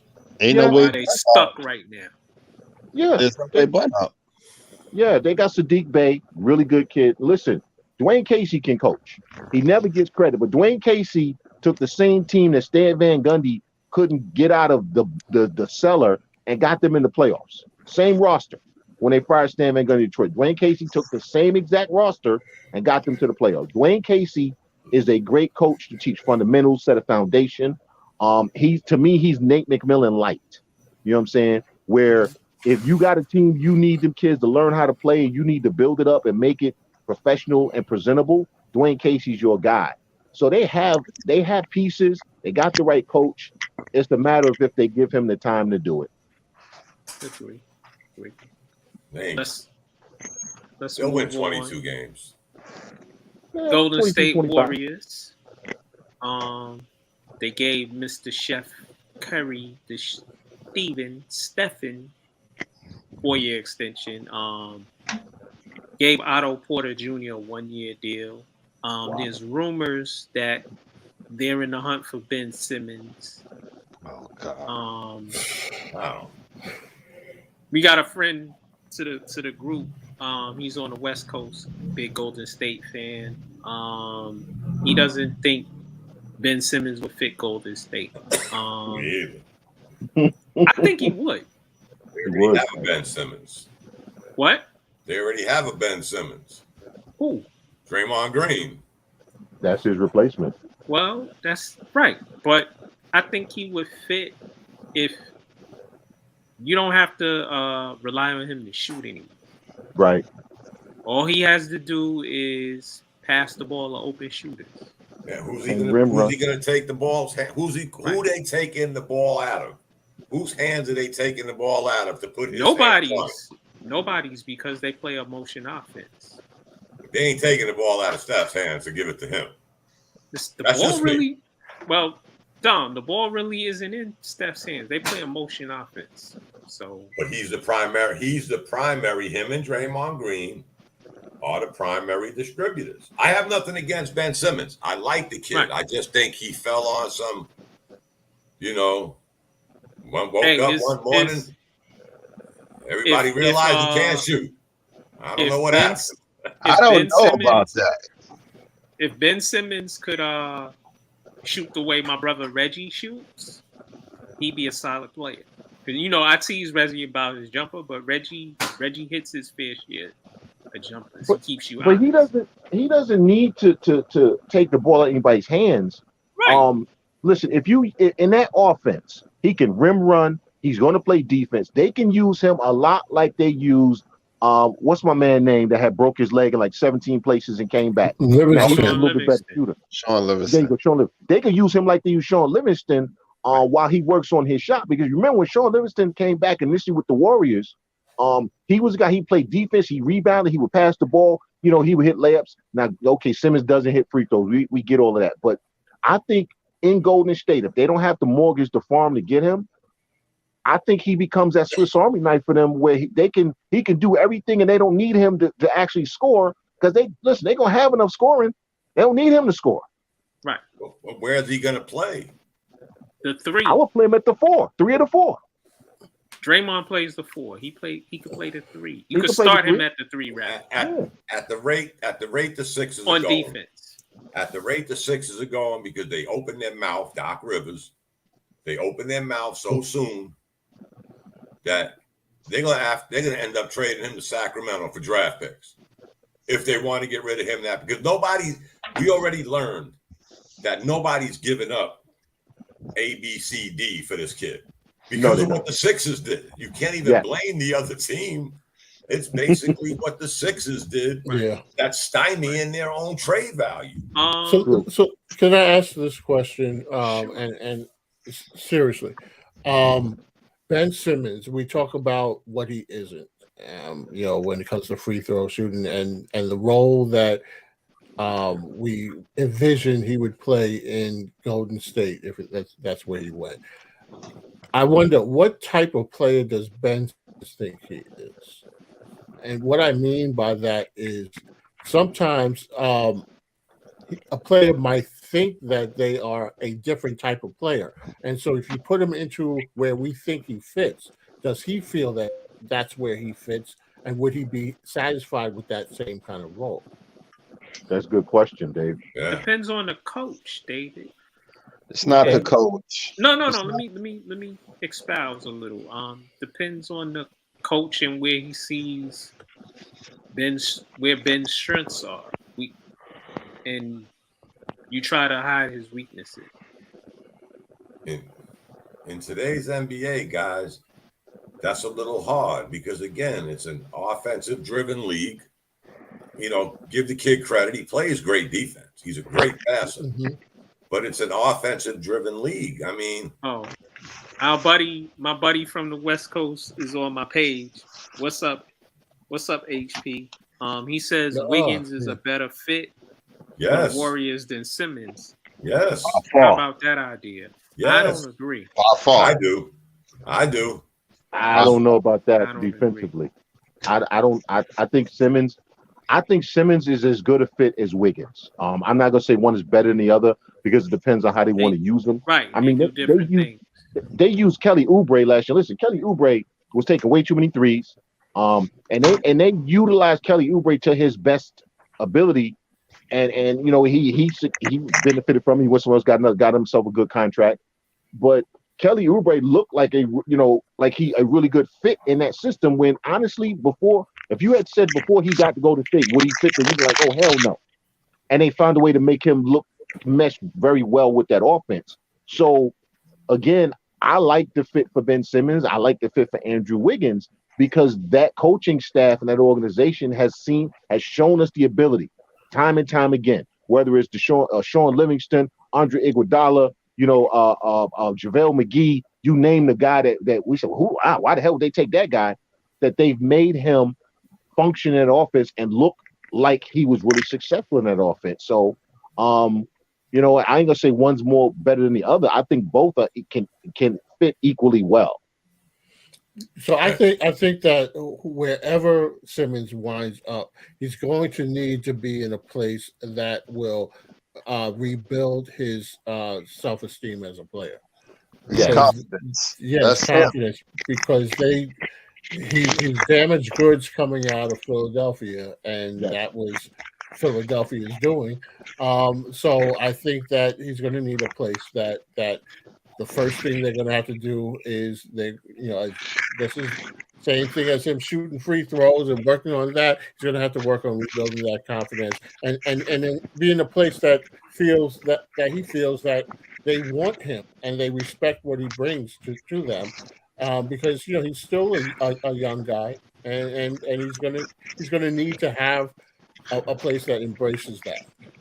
David, that's why I didn't like when they talked him out of playing in the Olympics. That's why I didn't like that, because they turned around 5 minutes after they said we're going to work with him and started talking about trading him. He should have played for Australia in the Olympics because that's where he could have rebuilt some confidence. That's where he could have rebuilt some belief in his game. And they, I don't know who said it, but they have done him nothing but a disservice the way they've handled this entire thing. Okay, the whole way they've done this, they have screwed this kid because you should have let him play in the Olympics. And Doc Rivers and Daryl Morey need to shut the hell up. Let's keep it on Golden State. They drafted Jonathan Kuminga from the G League Ignite and Moses Moody from Arkansas. What are your thoughts on the draft picks they made?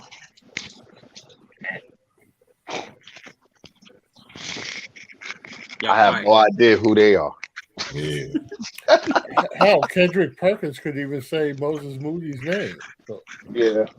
The kid Kuminga, I think he's gonna be somebody to utilize, especially if Wiseman gets hurt again.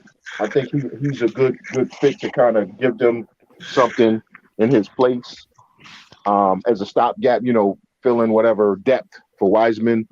But again, it's Golden State. I mean, their biggest thing is they're getting Klay Thompson back. Yep. You know what I'm saying? And healthy. Both their guards are healthy.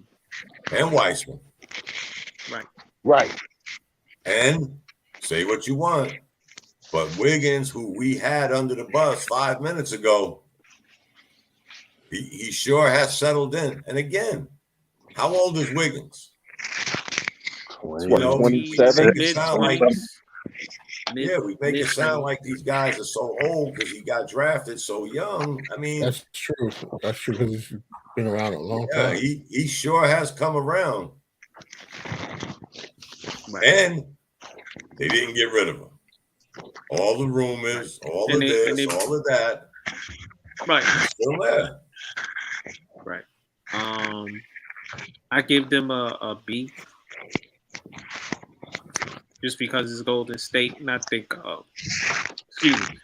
they'll be back in the hunt next year.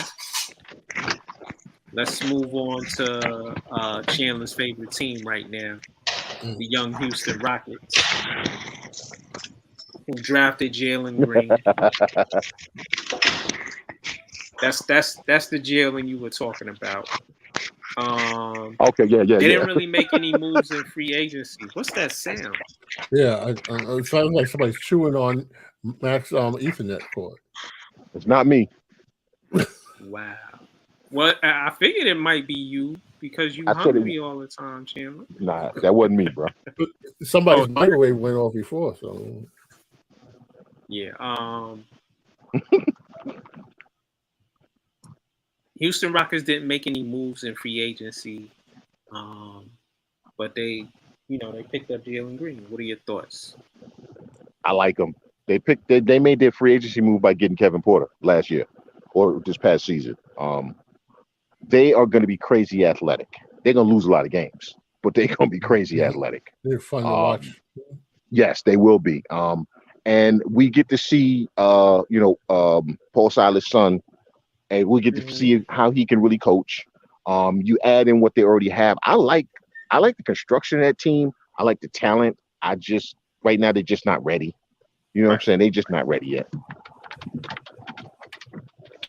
Right. Well said. Yeah. I'm with you on that. Let's move on to the Indiana Pacers. Re-signed TJ McConnell. Looks like they might be trying to trade Miles Turner. What are you guys' thoughts on that? Y'all hear me? Why are they trading Miles Turner? Oh. I'm sorry, Davey. Go ahead. No. I'm saying I hear Mike. I don't have anything to add to it. But I don't know why they want to trade Miles Turner. That doesn't make sense to me. Now, unless he just don't want to be there. Trading him makes absolutely no sense. It's Indiana. He wants to be in Indiana. Plus, I think his money is coming up. Okay. Pay him. You got the space, pay him. It's not like you got some ridiculously overpaid player on your roster. The highest paid player. Miles Turner and Domantas Sabonis should be your two highest paid players. Period. End of story. Right. And Brogdon, the point guard. Listen, like I just said, Miles Turner and Domantas Sabonis should be your two highest paid players. Okay. Right. Oh, well, Miles Turner is under contract for the next 2 years. Yeah, so why are they trying to trade him? It don't make sense, man. Actually, 3 years. 20. Yeah. He's under contract for the next 2 years, rather. Then trading him makes absolutely no sense to me. Makes no sense at all. Well, it's Indiana. That's true. I wouldn't trade Miles Turner. No. I keep letting him be who he is and keep letting him grow as a player, both him and Sabonis. Yep. That's a tag team right there. Who's the coach now? Because they got rid of that clown. Rick Carlisle. Oh, good God. Yeah. F. It's F.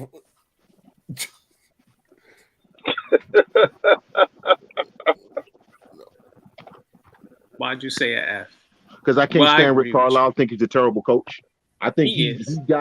gotten credit for stuff he had no real hand in. That team won the championship not because of him as a coach, but because of the players they brought in who were coaches on the floor. Rick Carlisle, listen, I didn't like Rick Carlisle because he's a Celtic. He was a dirty player. He wasn't a good player. I don't like him as a coach. I don't like him as a human being. And he's a Celtic. So you know what? F. You said that twice, the Celtic part. Yeah. He was gonna say it like 4 more times. Yeah, I He's was. a Celtic. He's a Celtic. Celtic. He's a Celtic. Did I mention So he how was do a you feel Celtic? about Bill Russell? No. I love Bill Russell. We love Bill. But he was a Celtic. Yeah, but that's different. Reggie, now you sound like you across I'm in the the car, room from so you in the no, car. I'm in the car right now. I gotta go pick up my mother from the airport, but I didn't want to get off the show. Oh, okay. No doubt. Moving along, because the consensus is the Indiana Pacers are an F because of Rick Carlisle. Yes. LA Clippers. Reggie Jackson still didn't get signed, right? Yeah. He's They still did sign him? No, he's unsigned, No. right? Oh. I thought they signed him. I know they signed, which brings me to the Knicks. But, Now everybody laughs at the Knicks. They signed Justin Winslow, who hasn't played in I don't know how long, and Kawhi Leonard, who we don't know when he's ever going to play again. He's still. But we're still talking about Kemba Walker. Really? Yeah. They get an F. I don't know if they signed. I thought they signed Jackson. No.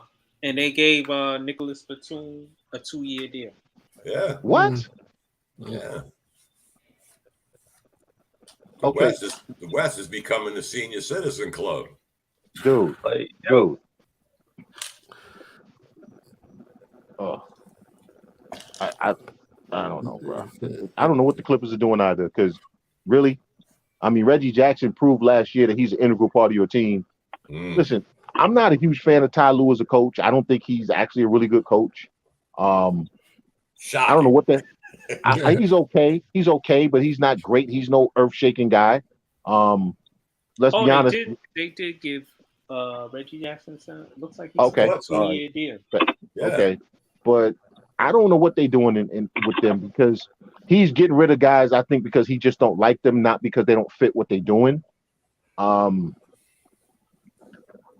Kawhi is just quietly destroying that team, because there's too much stuff coming out about his snakish moves. You know what I'm saying? It's too much. Like, I don't really care that you did it, but bruh, keep it to yourself.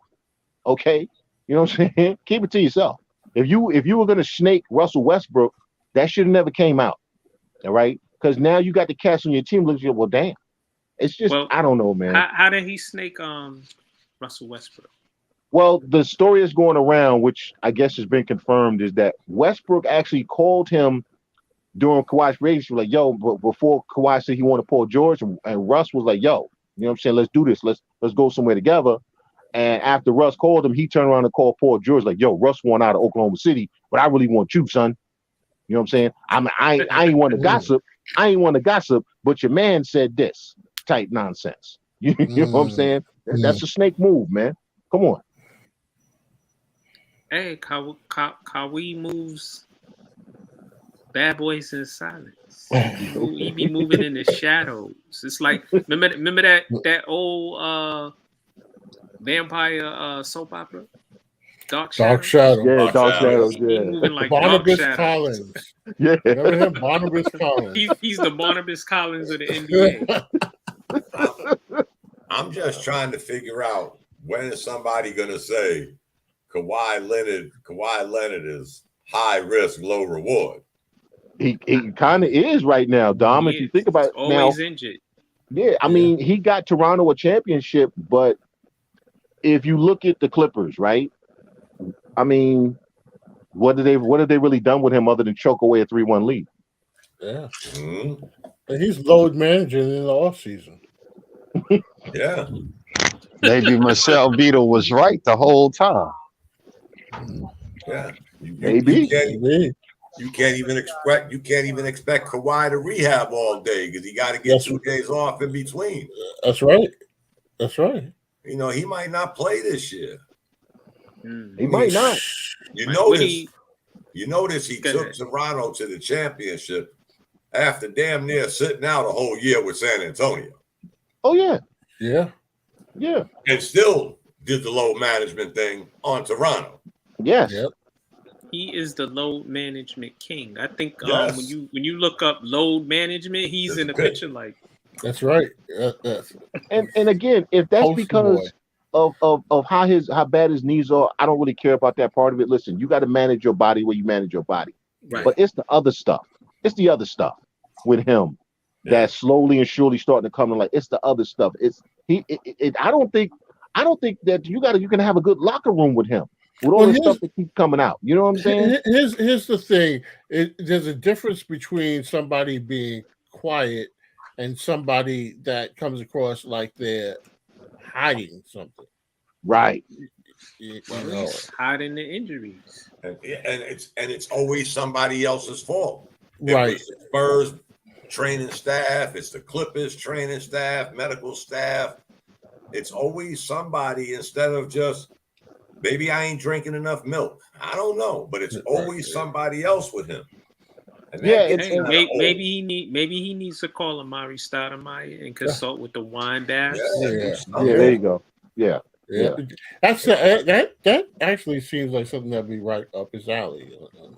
Not to make fun of Amari. No, Stoudemire not to, but I because, mean, Amari Stoudemire never complained publicly about his body and his knees. He never really. He just snake people, through comments in the media and backstab people. Who, Amari? Yeah. Well, yeah, he did. I never heard him blame nobody for his injuries. No, not the injuries, but it was always someone else's fault when the team didn't do well. You put your hand through a fire extinguisher glass door, but that wasn't your fault, bro. Okay. That was because he was passionate. Right. Okay. That was stupid. Yeah. But he didn't blame nobody. He didn't do a Kawhi. I put my hand through the fire extinguisher because the training staff ignored me when my shoelace was untied. I mean, really? Come on. Yo, our brother Reggie said, enough with these pretenders. Let's talk about the contenders. Okay. All right. Let's go. Let's get to the LA Lakers. They made a whole slew of big moves. Brought in Carmelo Anthony, Dwight Howard, the big trade in getting Russell Westbrook. They brought in Kent Bazemore, Kendrick Nunn, brought back Trevor Ariza. They loading up and they ready to rock and roll. I think it was it you, David, who posted that picture of what's the Sylvester Stallone movie? The Expendables. Oh no, that wasn't me, but yeah, I saw that. It's the NBA version of the Expendables. Some of the moves I like. They needed shooting. Carmelo, he shoots at an acceptable rate from the 3 line. Trevor Ariza is all right from the 3. Trevor Ariza, it's amazing. I mean, he's old. Was he in the ABA? Yeah. Kendrick Nunn. I like the Kendrick Nunn pickup. Yeah. That's the one I like. That's the only one I like. Yeah. Dwight Howard, I guess he knows what he is now, and he's an exceptional role player. Yes, he is. And he'll probably start at center because AD wants no part to play in center. Right. Really. They needed the Somebody look up the numbers, because if I'm not mistaken, they have 5 guys over 35, 3 guys over 32. They've assembled the best 2012 basketball team in 2021. But you know what they did? Chandler can appreciate this. They did what the old Lakers used to do. Old Lakers would bring in a Spencer Haywood. They brought in Bob McAdoo, and they told those guys, "Listen, you're gonna play about 10, maybe 20 minutes, 20 minutes." I think they're the first team to have This is one of those many players over 35 years old. Right. Well, I heard that they're moving. They're going to be the Palm Springs Lakers. They're going to be the Geritol Giants. Yeah. And here's the thing, guys. Almost every one of them that's over that age limit, except, believe it or not, Dwight Howard, have suffered injuries. The only full season that LeBron James has played in the last 3 years was the year in the bubble. Yeah. Listen, Carmelo's been durable. He's had one season where he's still Carmelo. He's Carmelo. Well, no, Carmelo fitting in Portland. He'll fit in LA. Yeah, he's not the guy who thinks. See, the thing I don't like with the construction of the roster is, okay, if you're looking at Melo for scoring, he's got to be with your second unit. So who's scoring? All right, okay, you can say LeBron, but who's shooting on the first unit? Who's the shooter on the first unit? Because like Kuzma or not, he was a shooter who had to be respected. Whether you know what I'm saying, whether he's making them or not, you have to respect his shot. And Caldwell Pope. And right now, you let both of them go. So now you got Dwight, AD, if he can, last long enough to actually get on the court and to stay on the court. LeBron. Who's your point guard? Westbrook. Okay, Westbrook. Who's your two guard? Kendrick Nunn. Okay, no. That's got to be a starting five. Or Kent Bazemore. Yeah, that's got to be a starting five. I would have none in the starting five. And I'll put Bazemore coming off the bench with Melo. I mean, listen, I don't have a problem with what they're doing because, again, I can go back to those old Lakers Celtics teams where they had 7-8 guys who have been in the league forever and had success. They were coming off the bench. I mean, the Celtics used to run, a damn near an all-star squad off their bench. The Bill Waltons of the world and guys like that. The Bill Waltons, the Paul Silases, guys like that. Lakers used to do it too. Michael Thompson's, the Michael Thompsons, the Spencer Haywoods, the Bob McAdoo's, And I understand what they're doing. I just don't know if it's going to work because AD cannot stay on the court. This all is dependent upon Anthony Davis playing at least 65 games. And I don't know if you can get 65 games out of Anthony Davis. The last time somebody tried this was the year the Knicks won 54 games. Remember the gang that was over the hill gang and well, they were really but they weren't as old as this team. But what happened? No, but those guys were on their last leg.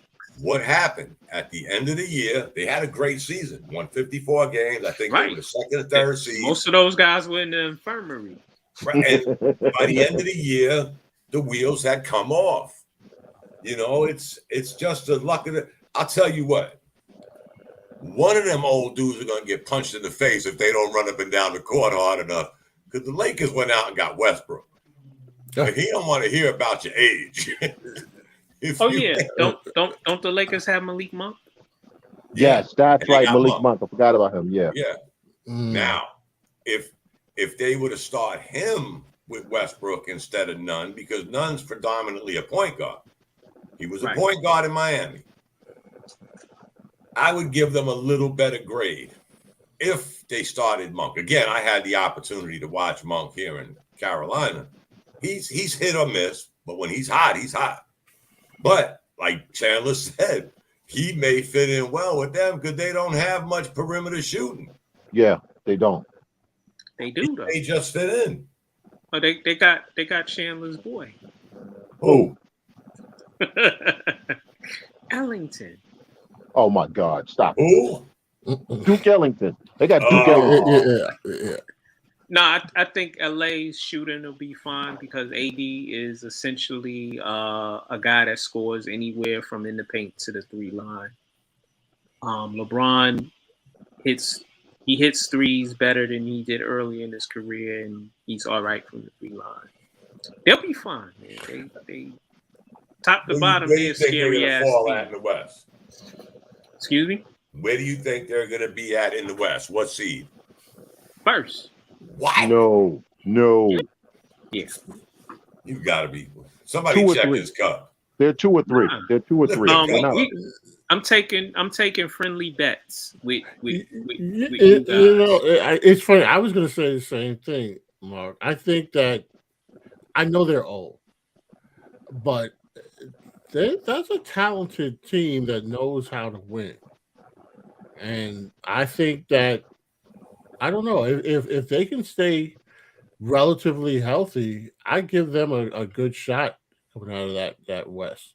I'm not. I know it seems crazy because we're looking at the age and we're looking at the numbers, but it wouldn't shock me.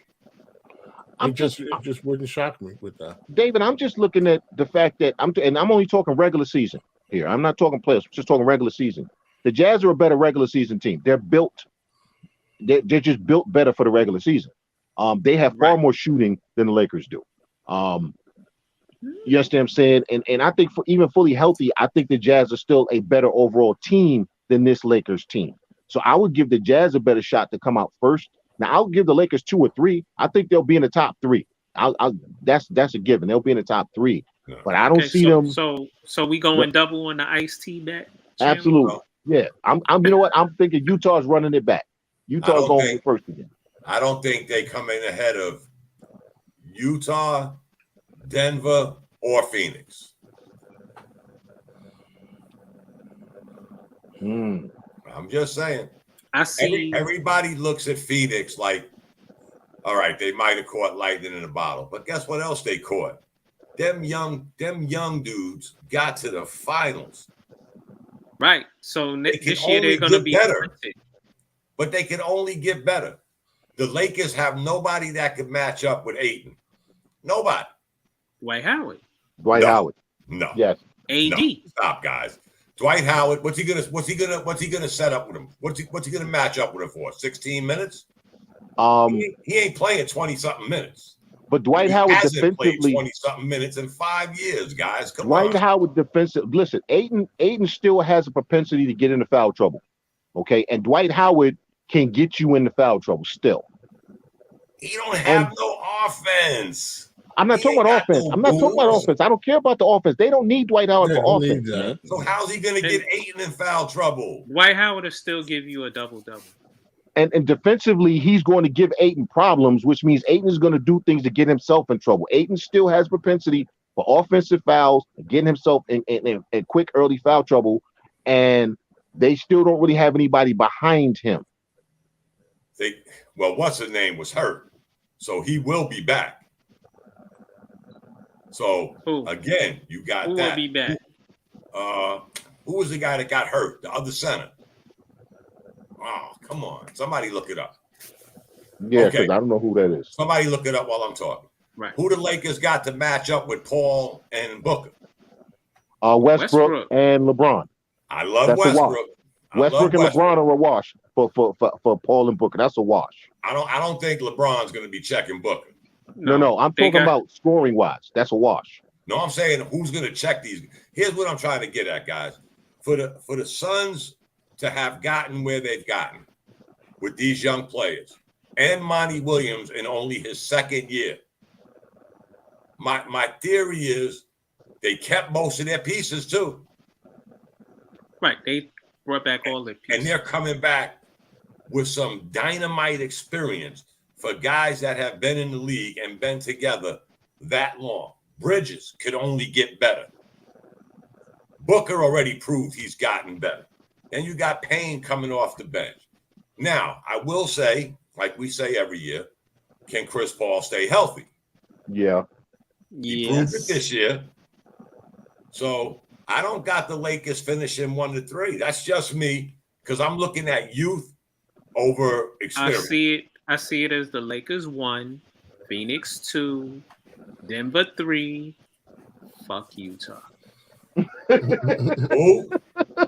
You heard me. I didn't hear the last one, Mark. I said F Utah. F Utah. Oh. So you don't even have Denver. You don't have Denver in the top 4.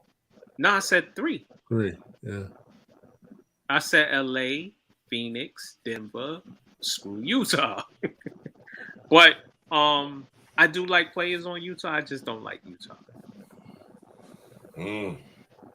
I don't see it, guys. I just think the wheels are going to come off that elderly bunch.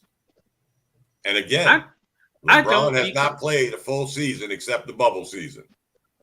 Dom, they have a lot of versatility in this roster. They also have a lot of depth.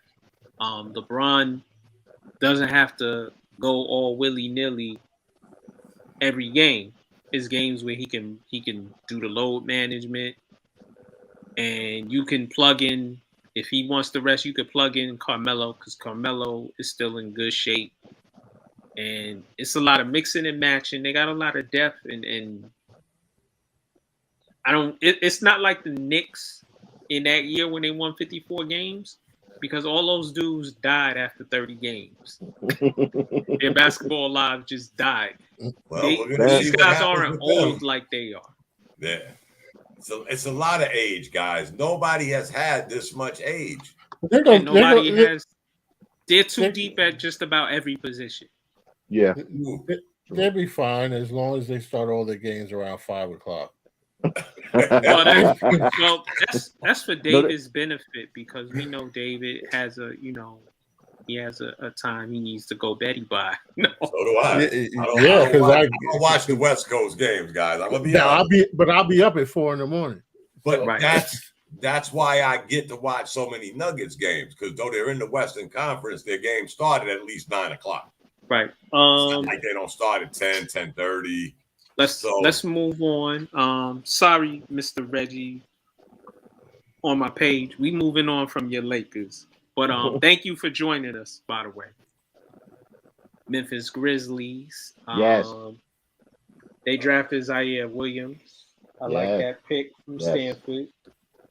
And they didn't make any, I don't think they made any moves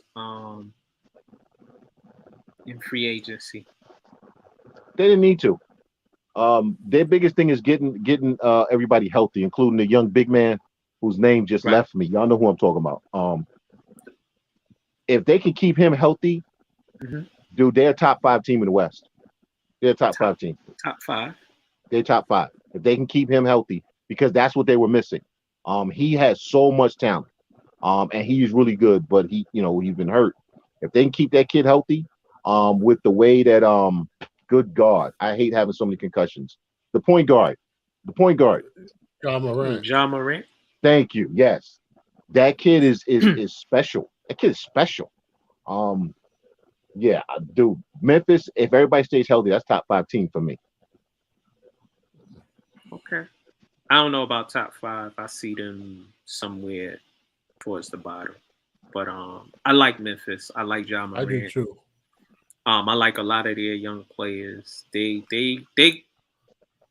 drafting Zaire Williams, nice draft pick. It remains to be seen. They on a bubble. Miami Heat made a move for Kyle Lowry in a sign and trade. Re-up Jimmy Butler. Gave Duncan Robinson a 5-year extension. PJ Tucker moves there on a 2-year deal. They also got Markieff Morris. I like Miami. I like these moves they made. In regards to and they didn't have any draft picks. I've said they needed toughness, so they got that in PJ Tucker and in Markieff Morris. They also needed length. They didn't address that, but I like Kyle Lowry going to Miami. I know Dom was getting on him about having a 36-year-old point guard, but well, it's Kyle a Lowry community. Everybody goes. Well, no, but Kyle Lowry, he's been very sturdy during his career. No real major injuries. He doesn't have to do the heavy lifting he did in Toronto. That's he true. Just come here and be the point guard, playing alongside Jimmy and Duncan Robinson. The problem for Miami is Tyler Hero. Which Tyler? Because that's why they were so bad last year. Which Tyler Hero are you going to get? Are you going to get the Tyler Hero from the year before last, who wasn't, doing the, running down South Beach every night and then trying to come in and drag himself into the gym? With Tyler, because if you get the Tyler Hero that was hungry, that wants to prove that he belongs in this league, then Miami is a top 4, top 5 team. Well, Chandler, he went out and he was getting deals. He wrote, Instagram models. How that is, and he was feeling himself. Yep, that's true. Now, is he still going to be doing that? Because Duncan Robinson didn't do that. Duncan Robinson kept his head down and he got the bag. Okay, he got the whole bag. Right? So Tyler Hero, you keep talking about you feeling yourself. You ain't getting no bag at all. All right, because they wanted to trade him, but nobody would take him because people are worried about his off the court stuff. Right. He's turning into Hassan Whiteside, bro. Hey, listen. Sometimes being in Miami is not a good place to be because of the nightlife and the Instagram models and what goes on in Miami. Right. Yeah, that's tough. Yeah, I agree. That's tough. Miami is has a lot going on other than sports. Right. But bringing in PJ Tucker and bringing in Kyle Lowry are two, and even Markieff Morris. I know I like the Morris brothers. Yeah, okay. Yeah, okay. No, they as they gotten older, they aren't doing the foolishness they did when they were 20. That's true. That is true. Yeah. They've matured a lot to where they can be counted on. Before, Chandler, you couldn't count on them for foolishness. Yeah. I was more Marcus than Markieff, but Markieff did his share of dirt too. Right. Oh, my brother Juan said Miami is the capital of boats and hoes. It certainly is. Oh man. But yeah, and Pat Riley doesn't take kindly to the foolishness in their solid organization. That's true. Yeah. But like I said, for me, it all comes down to Tyler Hero. What is he going to do? It all comes down to him for me. Right. Let's move on to the Milwaukee Bucks. Bobby Portis, 2-year deal. They lose PJ Tucker. I think that's going to hurt them a little. And they didn't make any real moves. They had low draft picks in the second round. What are you guys' thoughts on Milwaukee? Are they going to be back in the hunt? I don't believe so. I still don't trust Budenholzer. I don't care the fact that they won the championship. I still don't trust them. Right. I think the other team lost it more than Milwaukee won it, honestly. I think Phoenix lost it more than Milwaukee won it. I'm sorry. They shouldn't have got out of that series with Brooklyn. But they did, and they did win. But yeah, I don't see them even coming out of the East this season. So I mean, they'll be top 3 in the East again, but that's it for me. Okay. David? Yeah, I don't trust them. I mean, they won, and I think that they're going to be one and done. I think they got their championship, and so not everybody's got a dynasty. Some teams, it's their year. Everything clicks, goes right for them, and I think this was the case with them. They got their championship, and I think that they're just going to have to be happy with that. But I don't necessarily. And honestly, I mean, if the Nets can be healthy, right? I think they are the team to beat in the East, even though the Bucks will be the defending champions. Right. So I'm just not sold on them as far as a team to repeat. Right.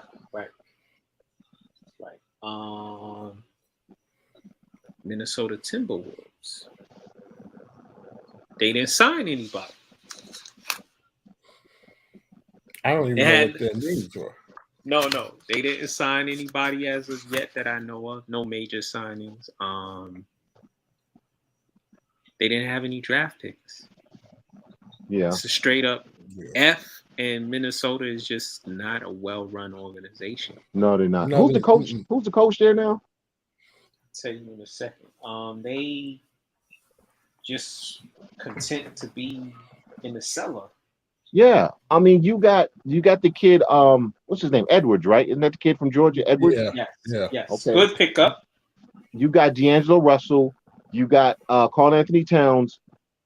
Those three players alone, you should be a 30 to 35 win team. And they got a brother that was on the Nets, that was on the Lakers. Right. I mean, that team should be fighting for a 7 or 8 seed, and they're not sniffing it. So, you know what? F until that organization decides to get it together. Oh, but now they got new ownership, so now we have to see the what ownership is still snags with that whole deal. Now I thought I read that it had already been approved finally. No, the owner's doing sort of how the Wilpons have been doing. Dragging in their negotiations. Yeah.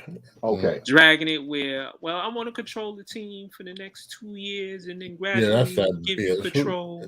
Nobody's going to sign up for that. Listen, I bought the car. You don't get to drive it. All right. Right. And that's exactly. Yeah, it's just it just sounds to me like no matter who they got talent there, but they just don't have a that's not a winning organization. Right. It's so bad there. I like Karl Anthony Towns. I just don't trust him. Yeah. Yeah, the player development that has been done with him. The player development. That's it. Yeah. Listen, this was a dude in college who was a top level defender. Remember when he first came in the league? Yeah, he made his name on defense when and everybody's like, oh my God, he can score too. Now he looks like the dude who ate Karl Anthony Towns. I mean, come on, man. See, Minnesota's so bad. I forgot to remove the Milwaukee Bucks. Yeah, when we were talking I was waiting for you to do that. They just bad. But you're right, Chandler. I mean, that player development sucks on that because you had a guy who had nothing but trending up, and you reversed it. Yep. And then in some organizations, these guys most of these guys come into the league, they're very young. And they've got to have adults that are there to guide and direct. You guys bring the talent, and we'll bring the instruction and the guidance part of it. It's just like in the school. You don't have the kids aren't running the school. The adults are running the school for a reason. Even though they are the focus, it's about them, and we develop them. And some organizations do that, and other organizations they allow the kids to run the organization. And I mean, from the standpoint of do what they want to do, and nobody is checking. And that's not how kids learn. They have to be checked. They have to be corrected. Not like a Ben Simmons correction, but they have to be guided and they have to buy into that. This is an organization. You join a team, you join an organization, and this is what we do. Some teams don't do that. Some organizations do a poor job at that, and so a lot of guys, they're not going to develop themselves. Right. That's like David. I went to a Catholic school for grade school. My 5th grade class, we wrecked 3 teachers and a nun. We made the nun retire because she was older. You made her change her habit. I still remember the teacher's name. They brought in Mr. Mastrandria. His second day in class, you know how the teacher steps out the room? Yeah. And the kids do stuff, and then when he comes in, we sitting like this. Yeah. Mm-hmm. He snatched up my friend Alfonso, and in Catholic schools back then they used to hit you with a ruler. Yeah. Yo, he snatched him up by his collar, whack, whack, whack, whack, made him cry, and we all were like, "Oh, yeah. There's a change about to come." Gave him some act right. Right, and Minnesota hasn't had that. Now they had Tibbs as a coach. Mm-hmm. They had Jimmy Butler as the sage veteran to preach Tibbs' message. Right. They didn't like that, and they got Tibbs fired, and Jimmy Butler left. They went to the playoffs with Tibbs and Jimmy Butler. They haven't gone since. Nope. And before that, they weren't in the playoffs. Before Jimmy and before Tibbs. It's true. It's true. It's unfortunate, and it's a shame to see a franchise like that. But that's the kind of changes it's going to have to start from the top. So hopefully, these other owners can get out of the way, and for their sake. Right. Yeah, and people think it's not a lot. People think it's not a lot to do in Minneapolis. I lived in Minneapolis. It's a lot of nonsense to get into, and it looks like Karl Anthony Towns has gotten into every bit of it. Really? Yeah, I don't know anything about Minnesota except for the Mall of America. Yeah, Princeton. Yeah. And the time. And that's in the time, right? Mars Day action in there, but my friend Juan said, "Real leaders lead by example, and that organization lacks real leadership." Yeah, that's a fact. Yeah, that's a fact. And it's been that way for a long time. Like they've had moments where they were okay because of the players they had, and then once KG left, they've been ugh. Mm. Let's move on to OKC Thunder. Point guard Shai Gilgeous-Alexander, he got his max extension, but he was heavy on the trade market. A lot of rumors that he was going to be traded potentially here to the Knicks. They didn't really do anything else in free agency. Who are we talking about? OKC. Oh, the ones with 55 first round draft picks over the next 7 years. Yeah. They made 4 picks this draft. I think they got 20 next draft. No, they have 17 first round picks through 2027. Oh my God. At some point, I understand stockpiling draft picks and stockpiling draft capital. What are y'all doing? Exactly. What are you doing with it? I mean, right. That's what I was just about to say. The same thing, man. Is who's your marquee player? Is it Shai Gilgeous-Alexander? I like him as a player. He's very efficient. Solid off the court, on the court. Really, really good player. Is he that guy, Chandler? No, they signed him to trade him. Let's be honest. They gave him that contract, which is a really nice contract for him, but it's not an untradeable contract. And in about a year and a half, he's going to be traded for first round draft pick. All this team they want to do is stay relevant. That's it. Right. That's what it sounds like. Yeah, I agree with that, because here's the thing for me. You said 17 first round draft picks through 2027.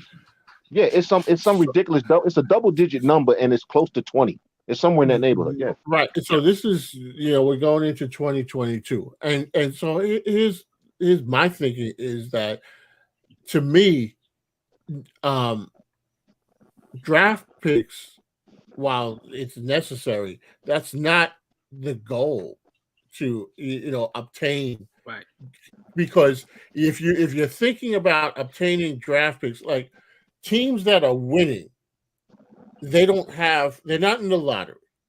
And Right. who they're getting in the draft, they may pick up a steal here and there, but they're not going to be going after the top players in the draft necessarily because they're not going to fall to them. So if you're building a stockpile of draft picks, that tells me that your plan is losing because that's the only way that those would have any value is that if you are in a position where you're going to have high draft picks.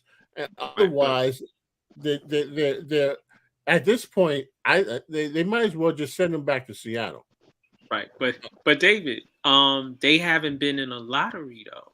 They've been in they've acquired all this draft capital while also going to the playoffs. Well, but look at the players they have. The GM he's been very crafty in the moves he's made. Like he's had stars, and he'll move the stars to get draft picks. Right.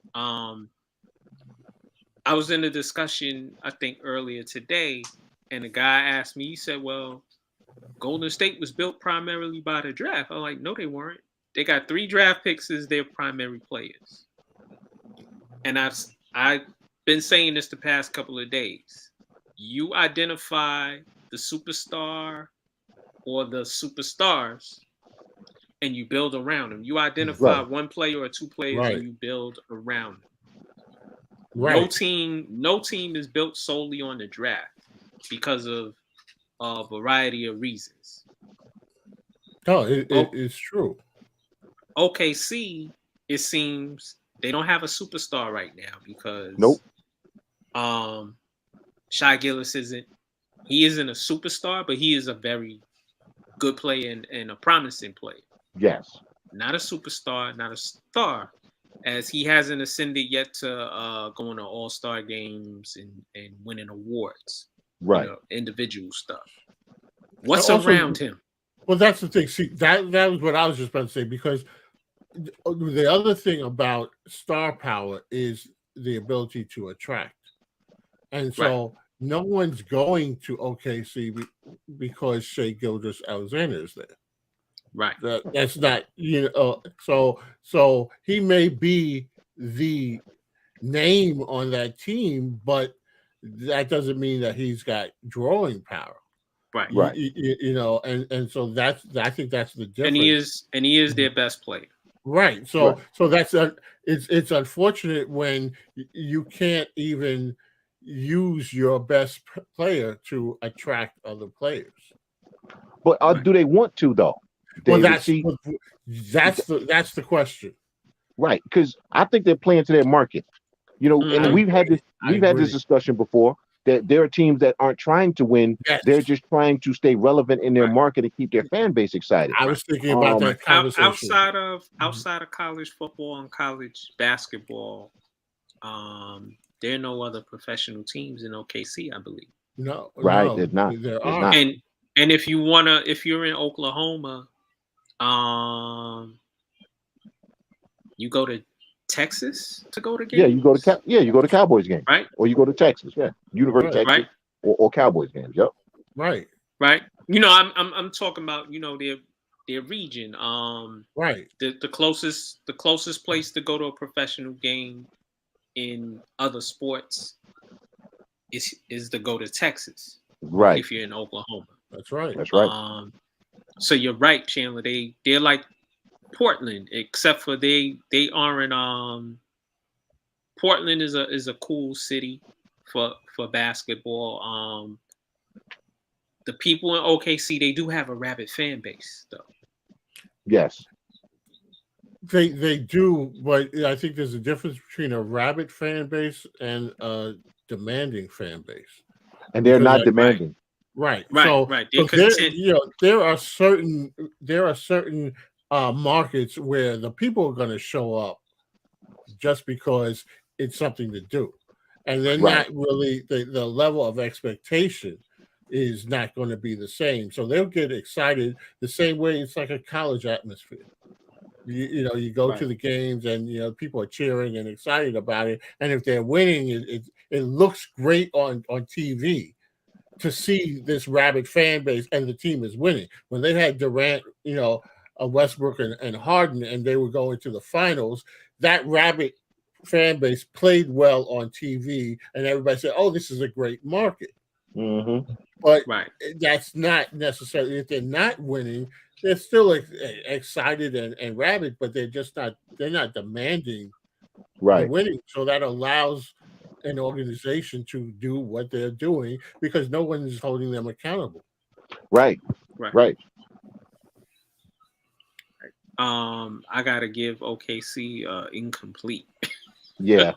For the even next though couple of years. even though they got like a 1,000 draft picks. Yeah. Right. To be determined. Yeah. Let's move on to Phoenix because we talked about Philadelphia already. Well, no, we can go to Philadelphia. Do we have to? Hey, I don't want no Philly people coming after me because you know how they get. Yeah, I got people. They signed Andre Drummond to a 1-year deal. Makes no sense. Not really. They drafted Jaden Springer from Tennessee. I like that kid. Mm-hmm. But he's a really solid defensive guard. Something Philly doesn't have on their roster besides Ben.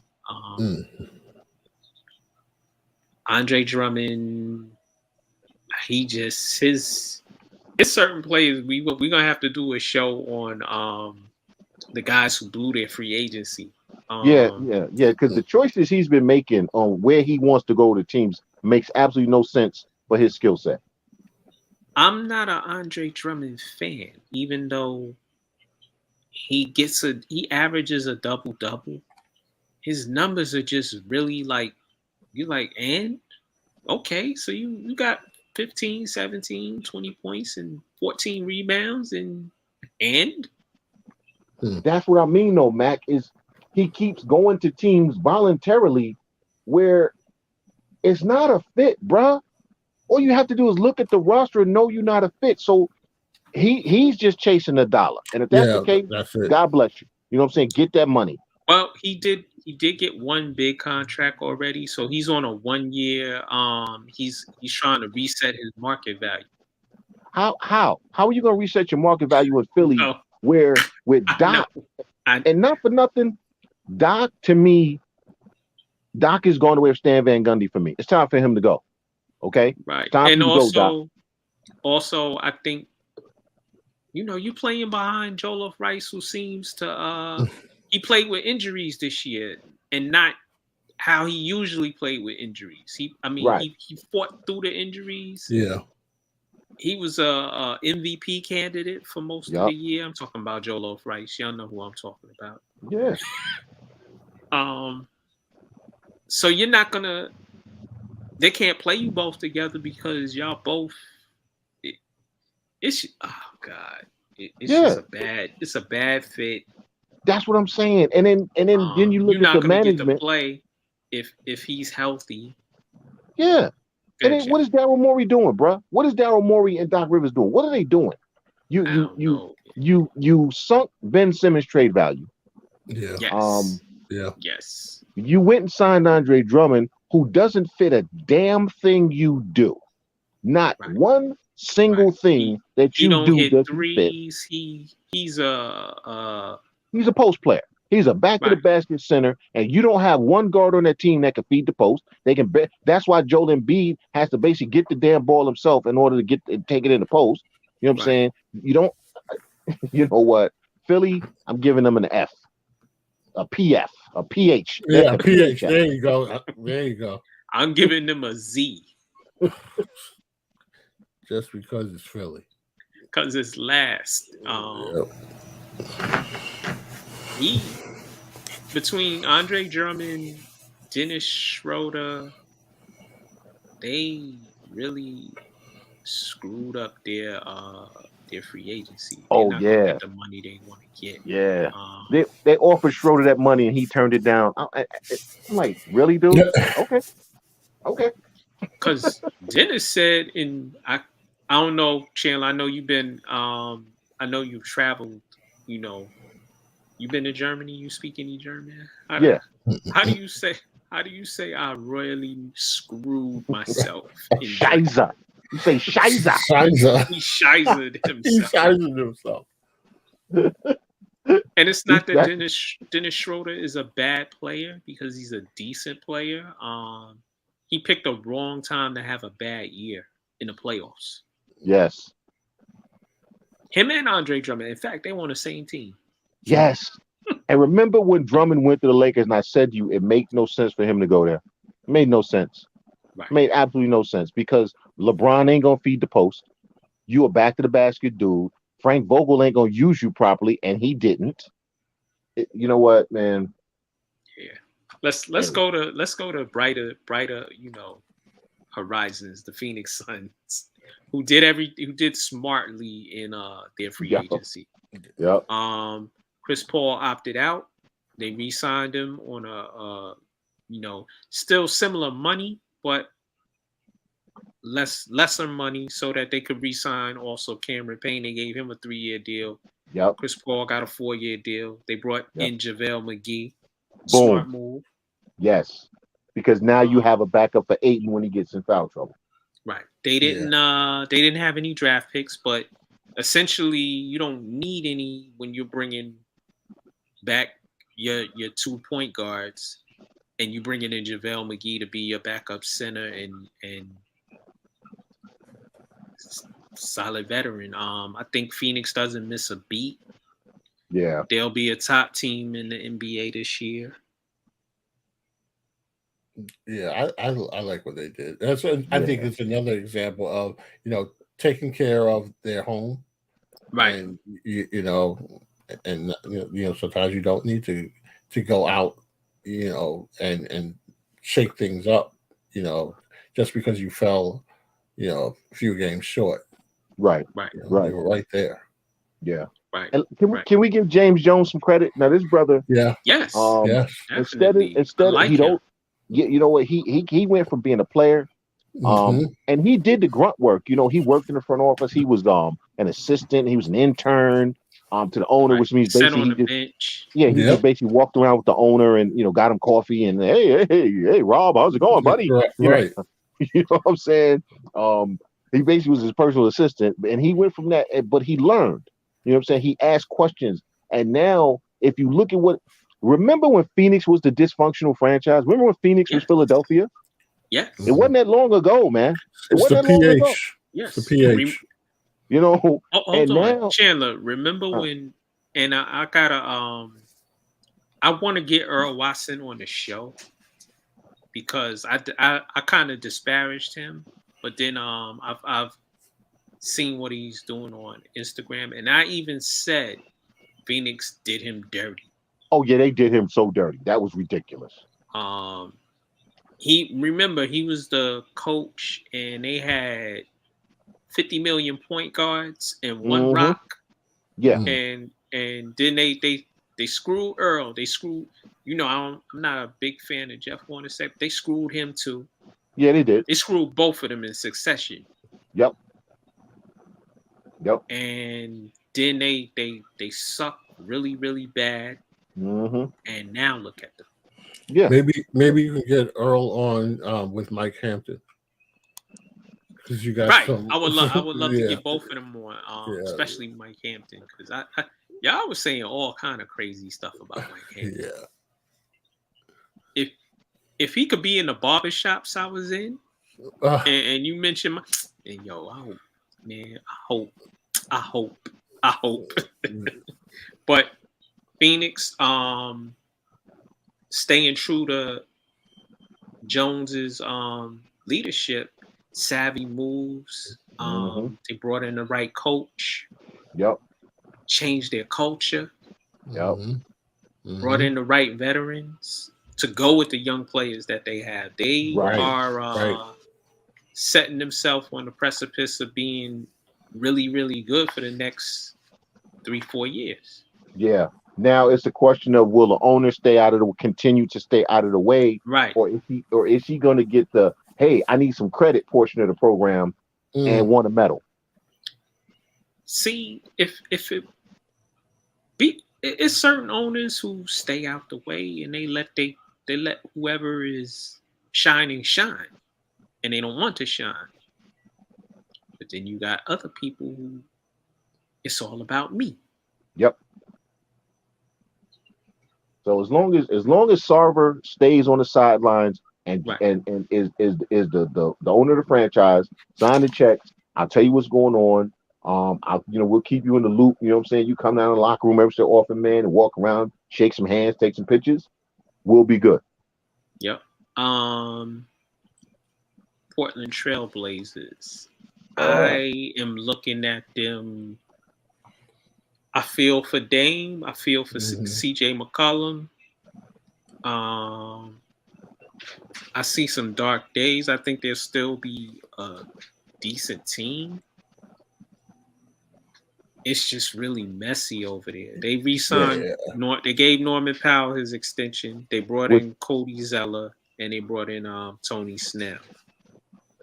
And they had a number 43 draft pick, which is second round. Yeah. It's gonna be really interesting, and it may get ugly. I see ugly potential. Yeah, it will. It will get ugly. You're absolutely right, David. Because if you think about it, they've actually gotten worse. Somehow, some way, they actually got worse instead of better.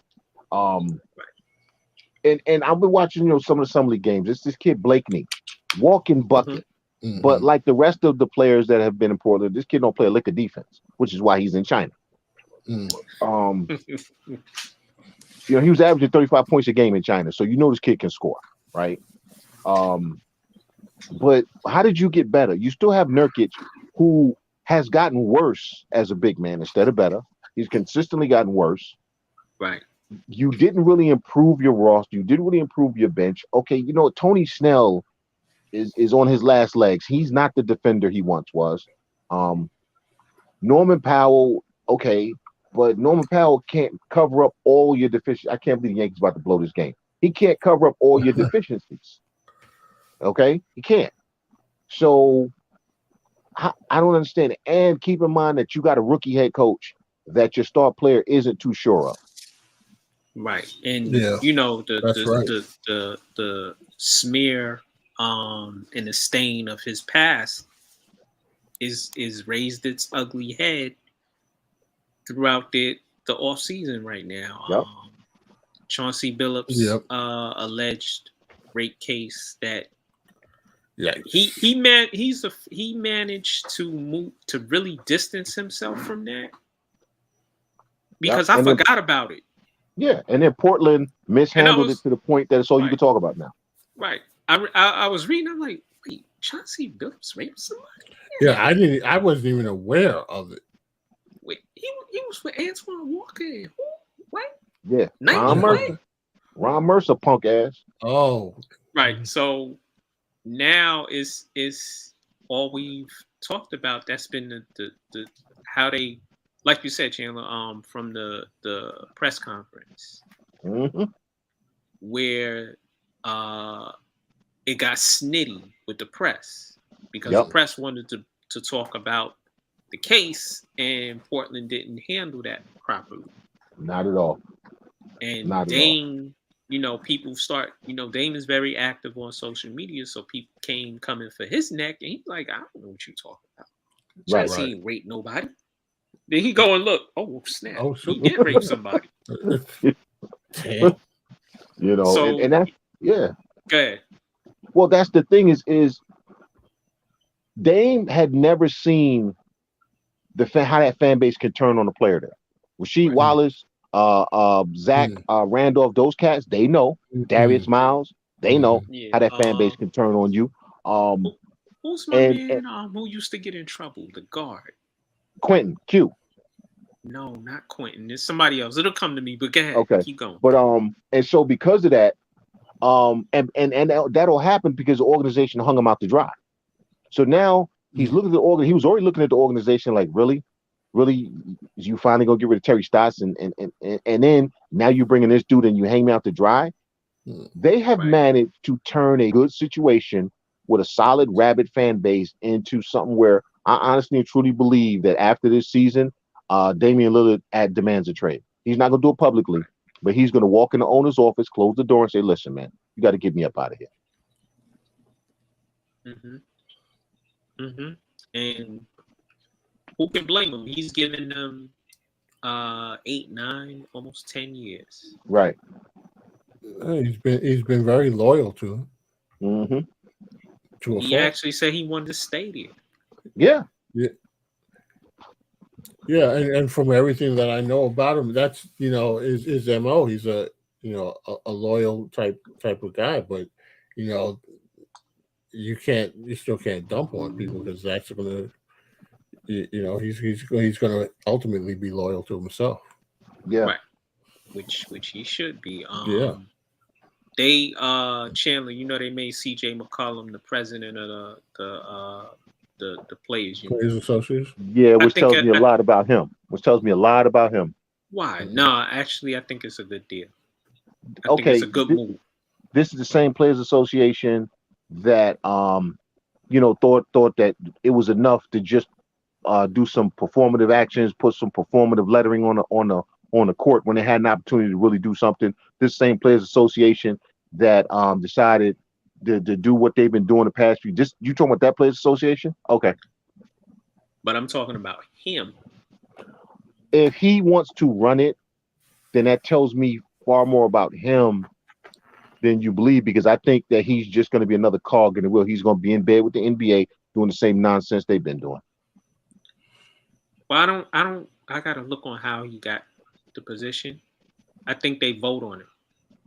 Well, yeah, but he was the assistant, and Chris Paul stepped down, and they said, "Well, yeah, you've been here. You ain't ruffled no feathers. We'll vote you in as the president." But see, he was already part of all of the nonsense that's been going on. He's just in charge of it now. So it might have been different. You're saying if he was an outsider as far as not part of the structure, and then coming in, then you can say maybe he's coming in to make changes. Yeah. If you're the deputy mayor and the mayor's corrupt, and now and he gets put out and you become mayor, well, you was part of the corruption, so you just the guy in charge of the corruption now instead of the assistant to it. Wait, are you talking about? No, I'm not even gonna go there. Yeah, I was gonna talk about somebody who's. No, I'm not gonna go there. In trouble. He did it to himself, though. Sacramento Kings being the Sacramento Kings, they re-signed Alex Lynn, re-signed Maurice Harkless. I love what Sacramento did. Really? Why? Right. They managed to stay in the league. Okay.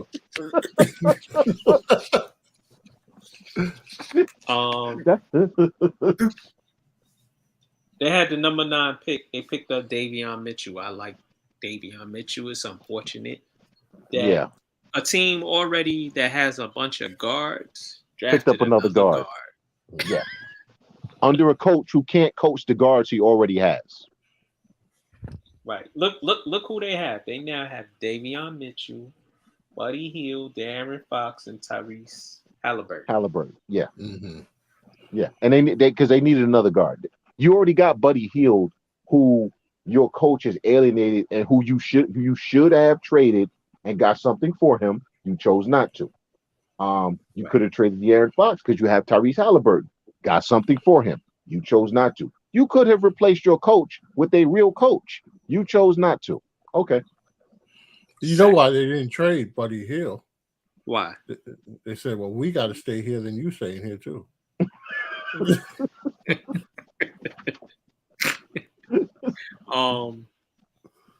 I was talking to our brother Carl that's in our text group.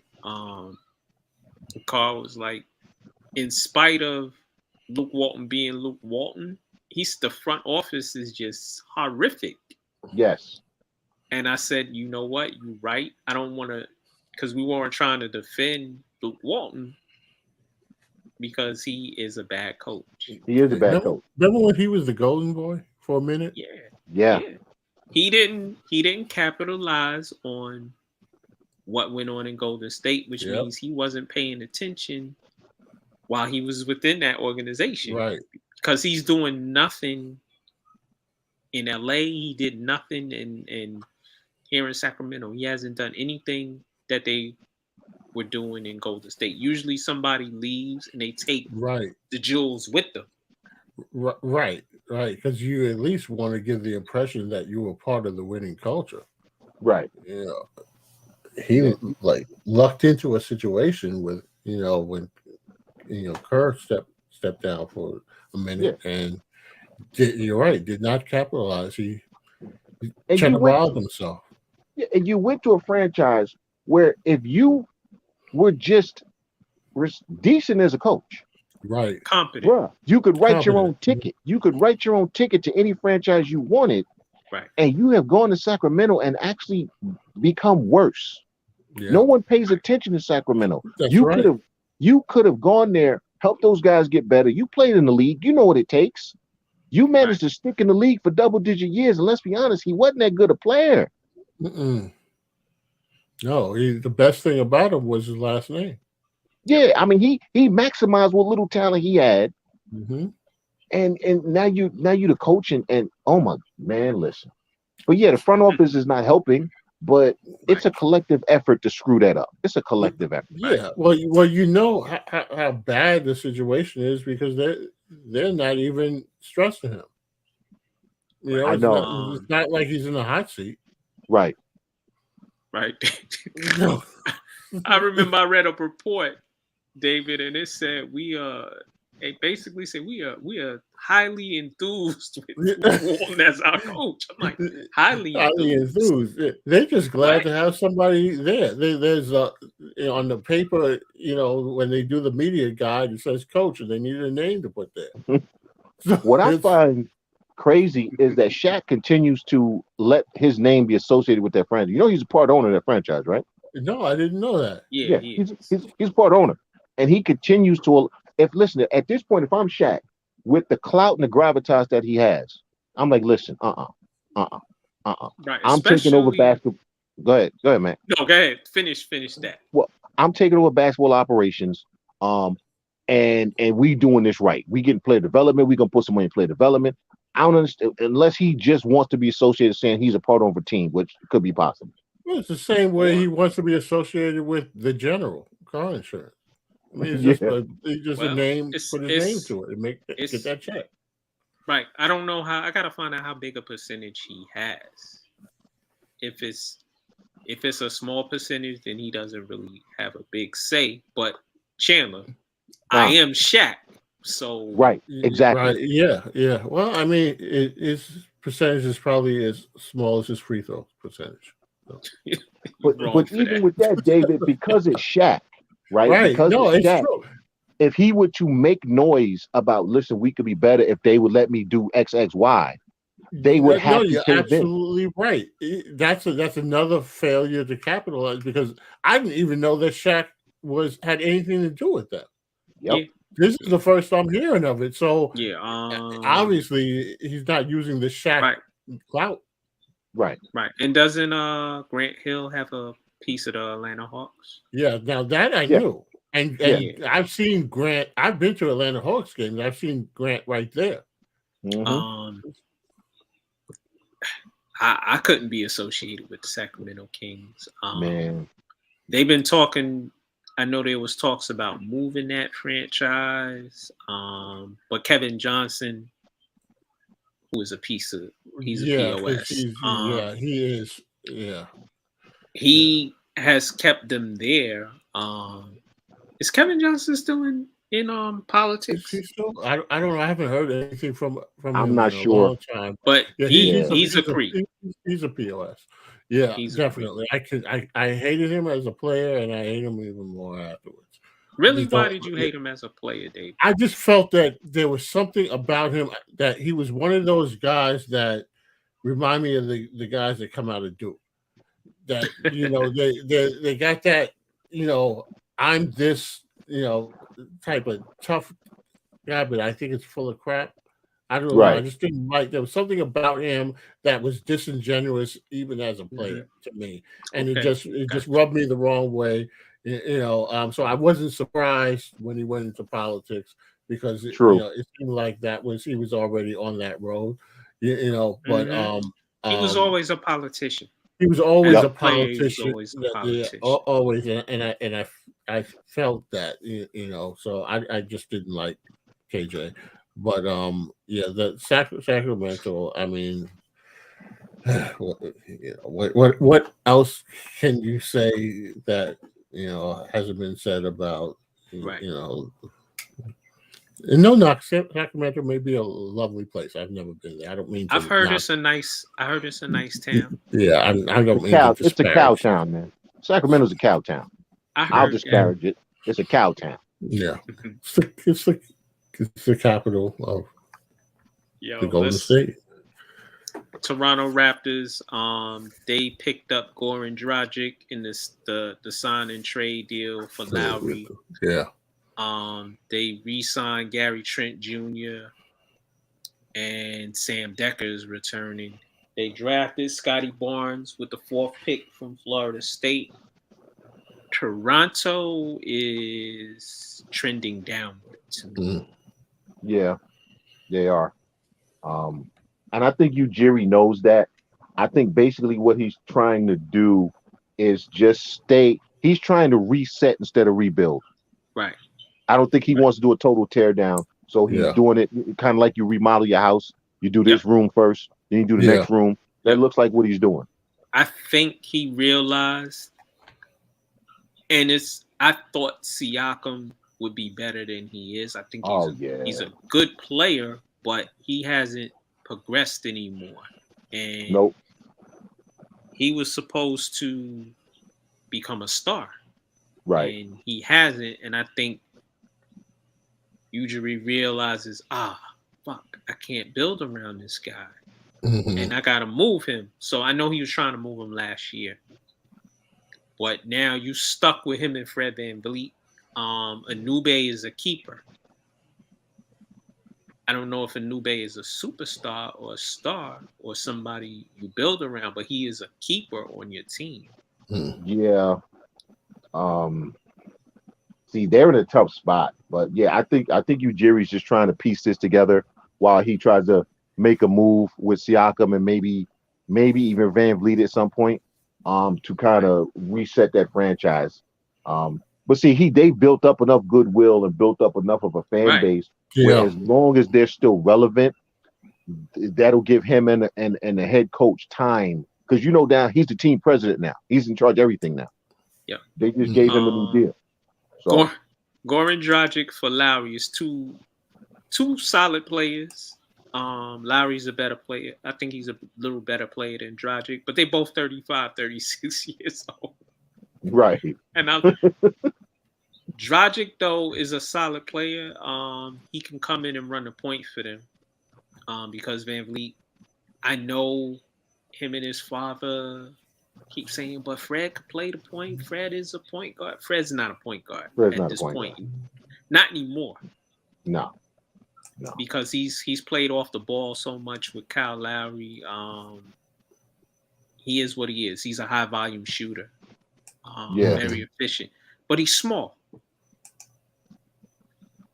Yeah. And I think up in Toronto, we'll get to see flashes of the Dragon again. Not all the time, but I think he'll get more of an opportunity to be the Dragon again than he did in Miami. Right. And like you said, they are resetting. I think is Toronto a destination for free agents? It never has been, though. It hasn't. Not for big name free agents. Right. Because, dude, the taxes in Canada are woof. Oh, it's ridiculous. And you paying U.S. taxes too, depending on where you're from. Right. So but I think they can get that kind of second level of player, and based on how that franchise is built, the type of culture they have, they can stay top six-ish. They can stay top six-ish in the East. Right. That's without even trying. Right. Last year they just they started out really flat And if you start out really flat, it's like you chasing, Yeah. but you can't. Like I Yeah. was talking to somebody at work today, and we were talking about the Yankees and how the Yankees started out bad, so now they chasing everybody who, they Right. you're chasing now. You're in chase mode, which Yeah. means Yeah. Because you count on other factors other than just winning. right. You Right. You know, hoping the now you're other hoping teams that, lose exactly. That's or the start difference. losing. Right. Right. It's like running a race, and you gave them a head start, so now you hope Right, that they run out of steam, like the Mets have done. right, right. And Toronto just they had a lot of bad luck last year. They had some injuries, and it just when they started out bad, I kept looking at them because we did shows where I was like, yo, they losing after 20 games, and then we got to 30 games. I'm like, they made a slight improvement, but really they not going anywhere. I Yeah. like Ujiri. I don't want to see him have this high plateau and plummet down. I want to see him do Yeah. well, Yeah. and I like what he did with that organization. Yeah. I mean, he did. Listen, he made that team relevant in Canada, in a hockey city, and he made that team Yes. relevant. Yep. hmm We got two more teams to talk about. Utah Jazz. They brought back Mike Conley, 3-year deal. He got big money again.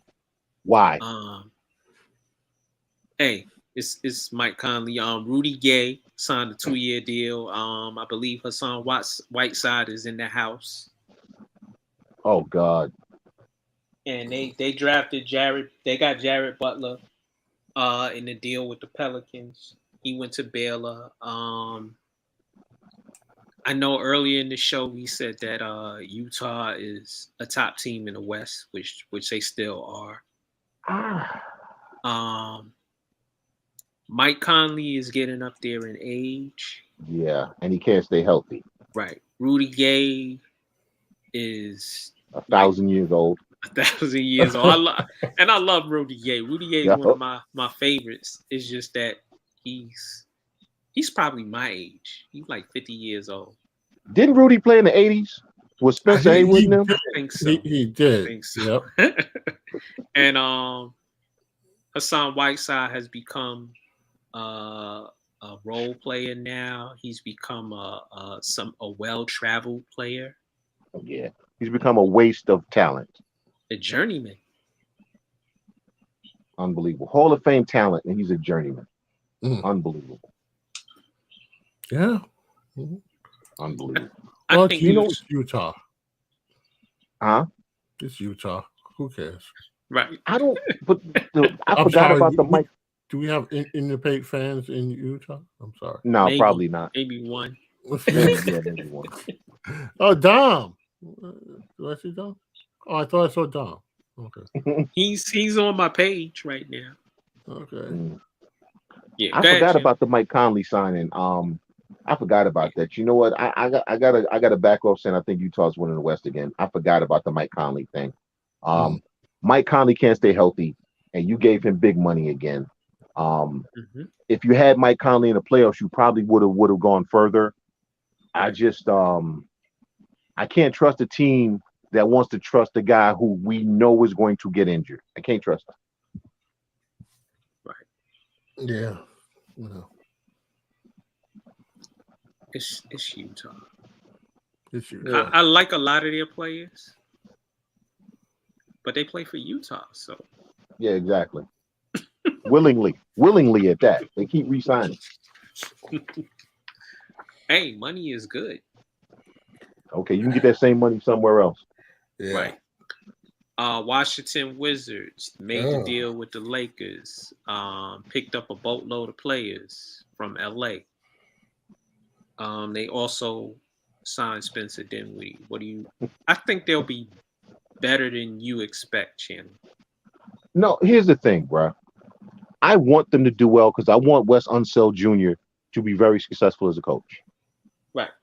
If you look at the talent on that roster, they should be at worst a 7 seed. That's the worst they should be. But I can't stand Spencer Dinwiddie, and I wish him nothing but the worst at this point because I'm just tired of him running his mouth. Um, and they need him to play well in order to do it. So I'm kind of in between because I want that franchise to do well. Some Right. franchises you have like you always kind of secretly root for because Yep. you've always liked some of their players. Like I'll go Yep. back with them to the book when they were the Bullets and Wes Unseld and Kevin Greavy and Bobby Dandridge and Elvin Hayes. You know what I'm saying? Yep. I'll go back that far with them. I need Spencer Dinwiddie to shut the hell up. If he would just shut the hell up, you know what? Oh, I'd be on board. did you didn't see the post that David, what does he get, a $1 bonus if they win the championship? Oh yeah. Oh my God! See, I can't with this dude. I can't with this dude. Some people, they're just too smart for their own. And then he's big on I have no problem with cryptocurrency and Bitcoin and all that sort of stuff. He wanted to turn his whole contract into, he wanted it all in Bitcoin. Yeah, Bitcoin. I know a football player did half. He did half of his contract in Bitcoin, and it turned out well for him. Spencer, you just be running your mouth. Yes. Bro. Yes. I liked your come up. Chandler liked your come up. Yep. When you were in Detroit and then you came to the Nets. Yep. And you became visible in New York, but he's just annoying now. Yeah, I mean, we were doing shows where we were talking about, man, they need to re-sign Spencer Dinwiddie. They need to keep him and Karis LeVert. How do you choose between the two? I mean, he was doing a thing with the glasses, all and of the that. Sneakers. Yeah, and then he suddenly realized that he could talk. Right. And then you become like a GM because you were talking. You always kept the Knicks name in your mouth. Yeah. Oh, I wouldn't have did this if I was the Knicks. Dude, what? Shut up. Right. Like you said, he needs to play well. Yeah, he has to. I think him and Bradley Beal will coexist really well because Spencer Dinwiddie is a guy that if you need him to score, he'll be that. If you need him to be a distributor, he'll be that. So and he doesn't have to dominate the ball. Right. He can basically play the 2 guard some nights, and then Bradley can be the 2 guard some nights. Right. Right. And then you could play all 3 of them. With Kentavious Pope on the floor. Yeah. And they got Kuzma too, right? Right. Yes. Yeah. Mm-hmm. Yeah. If you think about it, all of them have something to prove. And again, I like what the Wizards are doing for once because you brought in. Remember, we had this conversation. Why'd you bring in Wes Unseld if you weren't going to get rid of somebody? And I'm like, they ain't getting rid of Bradley Beal, right? Right. And everybody's they got to totally reset it. Yeah, Bradley Beal ain't going nowhere. But I like what they did because you've reset the franchise just enough where if they don't do as well this season, well, we got a bunch of new players. So you've given the new coach cover. You understand what I'm saying? So he can get his sea legs, figure out how to coach, and nobody's going to blame him if the team doesn't do well because they got a bunch of new parts. Right. They got young veterans, and you got young guys like Hachimura, who I like him as a player. And some of the other young players that they have. Washington should be in a good position to be a better organization, better team, and let Wes Unseld Jr. do what he can do. Yeah. I think the point that you guys made about guys having something to prove, I think that's really play into it too. I'm not a fan of the Wizards, but I think they've got a good base to be successful. Are they the last ones? They're the last one. So, okay, the reason why I asked is because when I was thinking about people with something to prove, it made me think about Ingram. We didn't talk about the Pelicans, did we? No, we didn't. Yeah. Oh, I forgot about them. Yeah, that's what made me think about. Wait a minute, we didn't talk about that. Yeah, we need to rip them a new one. New Orleans Pelicans. Why'd you mention Brandon Ingram? I was thinking about players that left the Lakers and then came and had something to prove. So when we were talking about the guys that the Lakers sent to Washington and that factoring in, it made me think about previously with Brandon Ingram and Ball, and so that's why I thought about the Pelicans. Right. I think they should have kept Lonzo, but I guess they didn't. They felt that that money was too much. It might be a mistake. Yeah, it is a mistake. And Zion and Brandon both said they wanted to stay. They wanted all back in the fold. Yeah, yeah. Yeah, I don't know what's going to happen down there, but with Zion and remember when Knicks fans were getting excited, they thought he was going to get traded to the Knicks. Yeah, Yeah. Listen, I that love that I love Knicks fans. Go ahead, Jim. Yeah, that again, we've had this conversation. The ownership of that franchise thinks of that team as an afterthought. yeah, They treat them like an afterthought, which is why they hired David Griffin as their general manager. David Griffin's not a good general manager. You hired the wrong coach. You let a piece go when your star player, who you're supposedly trying to keep, said, "I want him to stay," and you said basically, "Well, screw you. You, who the hell are you?" Mm. You know what? I think simply because it's New Orleans and again, kind of like Oklahoma City, there ain't nothing else there. All right, other than the Saints. And when the Saints ain't playing and LSU ain't playing, well, we got to have somewhere to go. Let's go watch the Doggone Pelicans game. So you kind of have a captive audience, so to speak. So they're acting like it doesn't matter what they do and everything, but they're ruining this. I think they should have kept Lonzo. Now, maybe he would have worked with you a little bit on the money. You understand what I'm saying? But you never even tried. Yeah. You didn't even try to keep. You just let him walk. Right. And that's the thing is you didn't make the attempt. Now, if you made the attempt, you made a solid offer and he leaves anyway, says, now I want out. Okay, then you satisfied Zion. Hey, man, we try to keep Lonzo. They want to be here. Right, right. But again, right. I'm sorry. You didn't even try. So basically, you spit in the face of your star player. You spit in the face of your other star player. Right. And you hired Willie Green. Yeah, exactly. Exactly. No disrespect. No shade thrown at him. I hope he does well.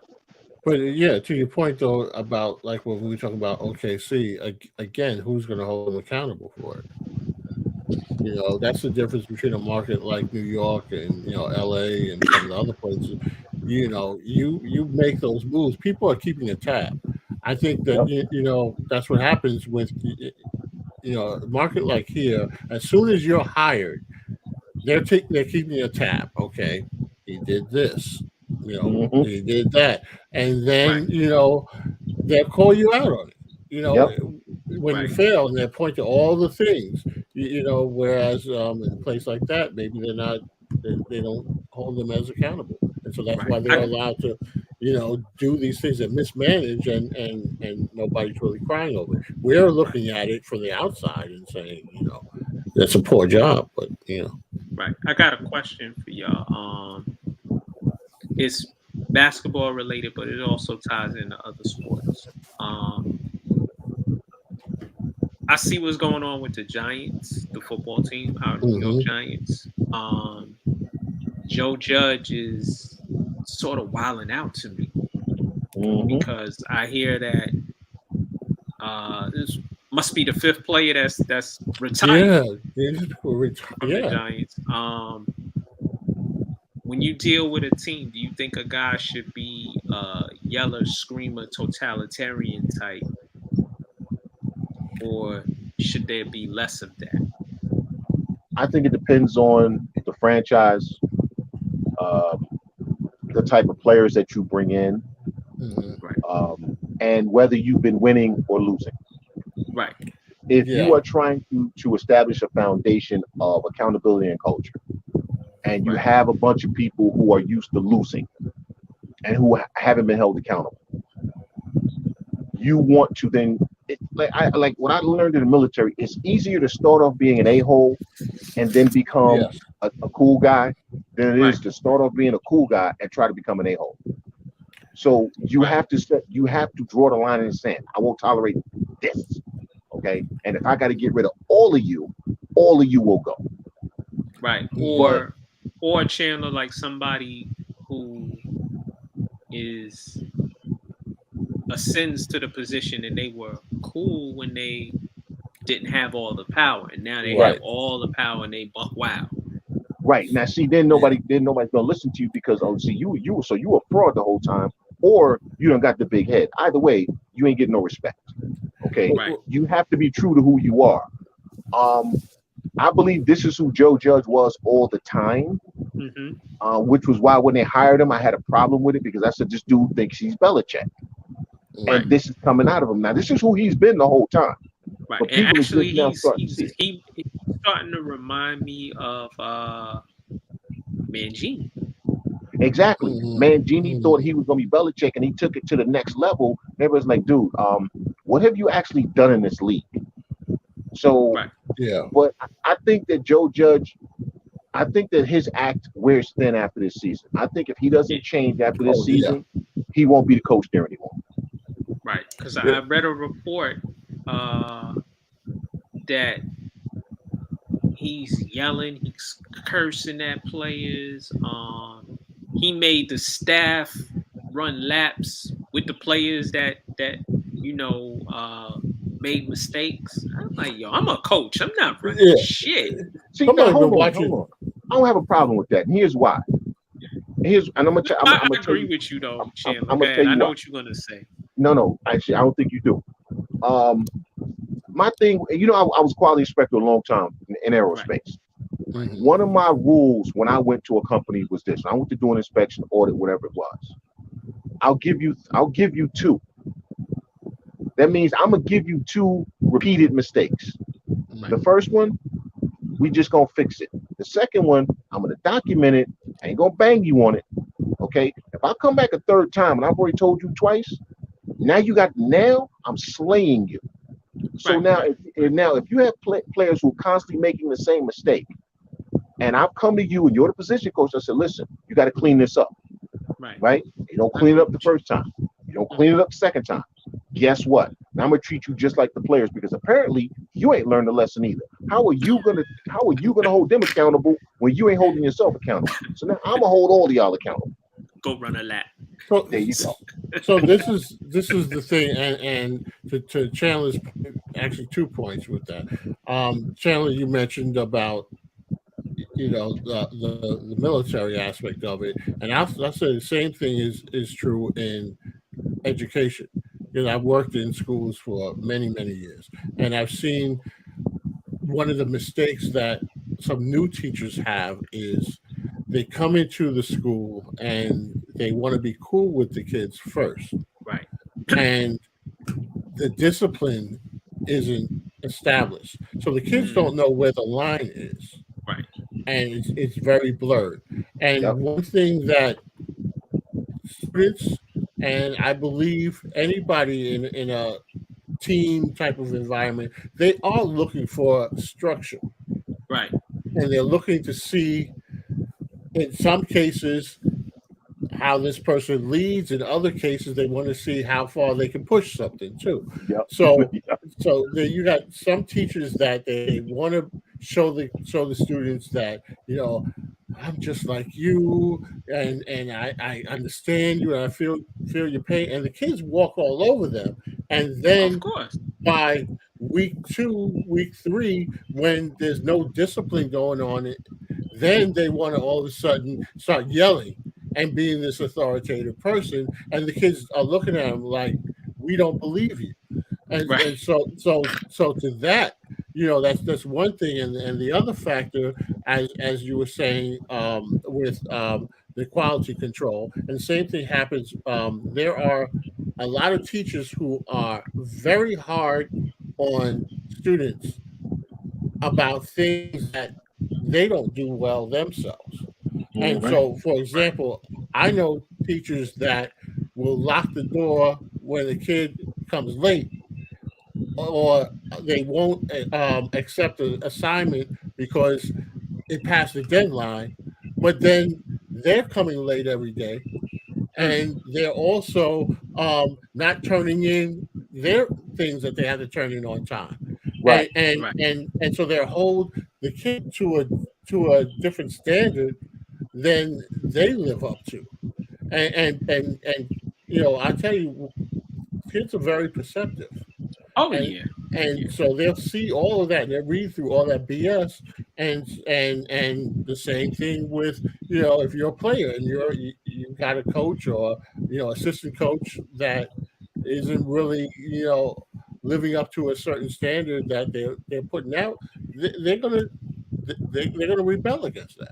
Yep. Right. Like David, that school year I told you about, fifth Yeah. grade. We Yeah. had a woman teacher to start the year. Um, she was soft. Yeah. We made her cry. She cried in front of us. I've seen that, unfortunately. And we were like, "Oh snap! Yeah, it's Oh done. snap! It's done. Oh, It's it's a over. wrap." You might as well just Sec- pack and go right. home. Second teacher was a man, nice dude, really nice. Hmm. He had to get counseling after dealing Oh with yeah, us, yeah, and then we took it soft on the nun because she was older and she was retiring. So right. we were like, "Oh, okay, we'll be all right." And then they brought in that guy, Yeah, and second day he established yep. That's it. that it was not gonna happen with him. But he was also he was strict when he had to be, Yeah. and really nice when he had to be. And he Well, was a There you great go. teacher for us. And There there's you go. fairness. There you Right, go. That's right. the key. He was very Fairness. fair. Because if you're gonna be strict, then you're strict with everybody, and it's not like one person gets over when everybody else seems to get punished for things, Right, and you're letting right. this slide with that person, because that's not going to work. You gotta be that way all the way across the board, Right. and then the kid will say, kids will come back to you years later and say, you were tough, Yep. but you were fair, and I understand what you did, and they'll respect that. Right, right. And going forward, the New York Jets under Rich Kotite, he was a bad coach for the Yes, he Jets. was. Yeah. I recently read an excerpt from a book. I gotta go get the book on how bad it was. Mm. He wasn't really interested in coaching. He was more interested in profiling. Yeah. And they talked to some of the players, and Yeah. I'm a Keyshawn Johnson fan, so Yeah. Keyshawn was like, Rich didn't care. He said dudes was coming in drunk, late. He said, yeah, I was one of them. He said we actually had a decent team on paper, but since he didn't care, we didn't care. Right. Exactly. Right. And then they got Bill Parcells, and all of that just nah. You gonna work. You gonna work hard, and we gonna be better. Yeah. Yeah. And you know what the thing is though with Judge, and if he has to make his coaches run laps, then you've hired the wrong coaches, which again speaks to he's not long for this job. Yeah. Because if you have to punish the people that you hired like that, then you have the wrong people in charge, and the players know you got the wrong people in charge. Right. So again, they're still not listening to them or you. Dude, you can't even figure out how to hire a position coach. Hell, you gonna tell me about playing my position? So here's the thing to that though. I will ask this though: would it make it any better if Judge ran with them? Yes. I would. Yeah, I think that it was sort Punish of like, yourself.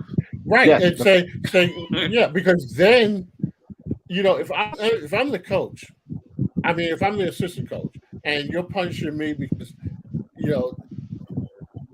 shit for brains can't get it right 3 times, and then I gotta be punished for it, then let's start from the top. If we're doing it like that, then let's all take this L together Right. and we run together because then respect comes. Yep. People are like, hey, he, I'll do it because he's doing it too. Yep. And then it turns into a thing where it's a team building. Because some of these punishments can either be a team builder or a team destroyer. Yep. You know what, David, and it's funny because again, I go back to my military.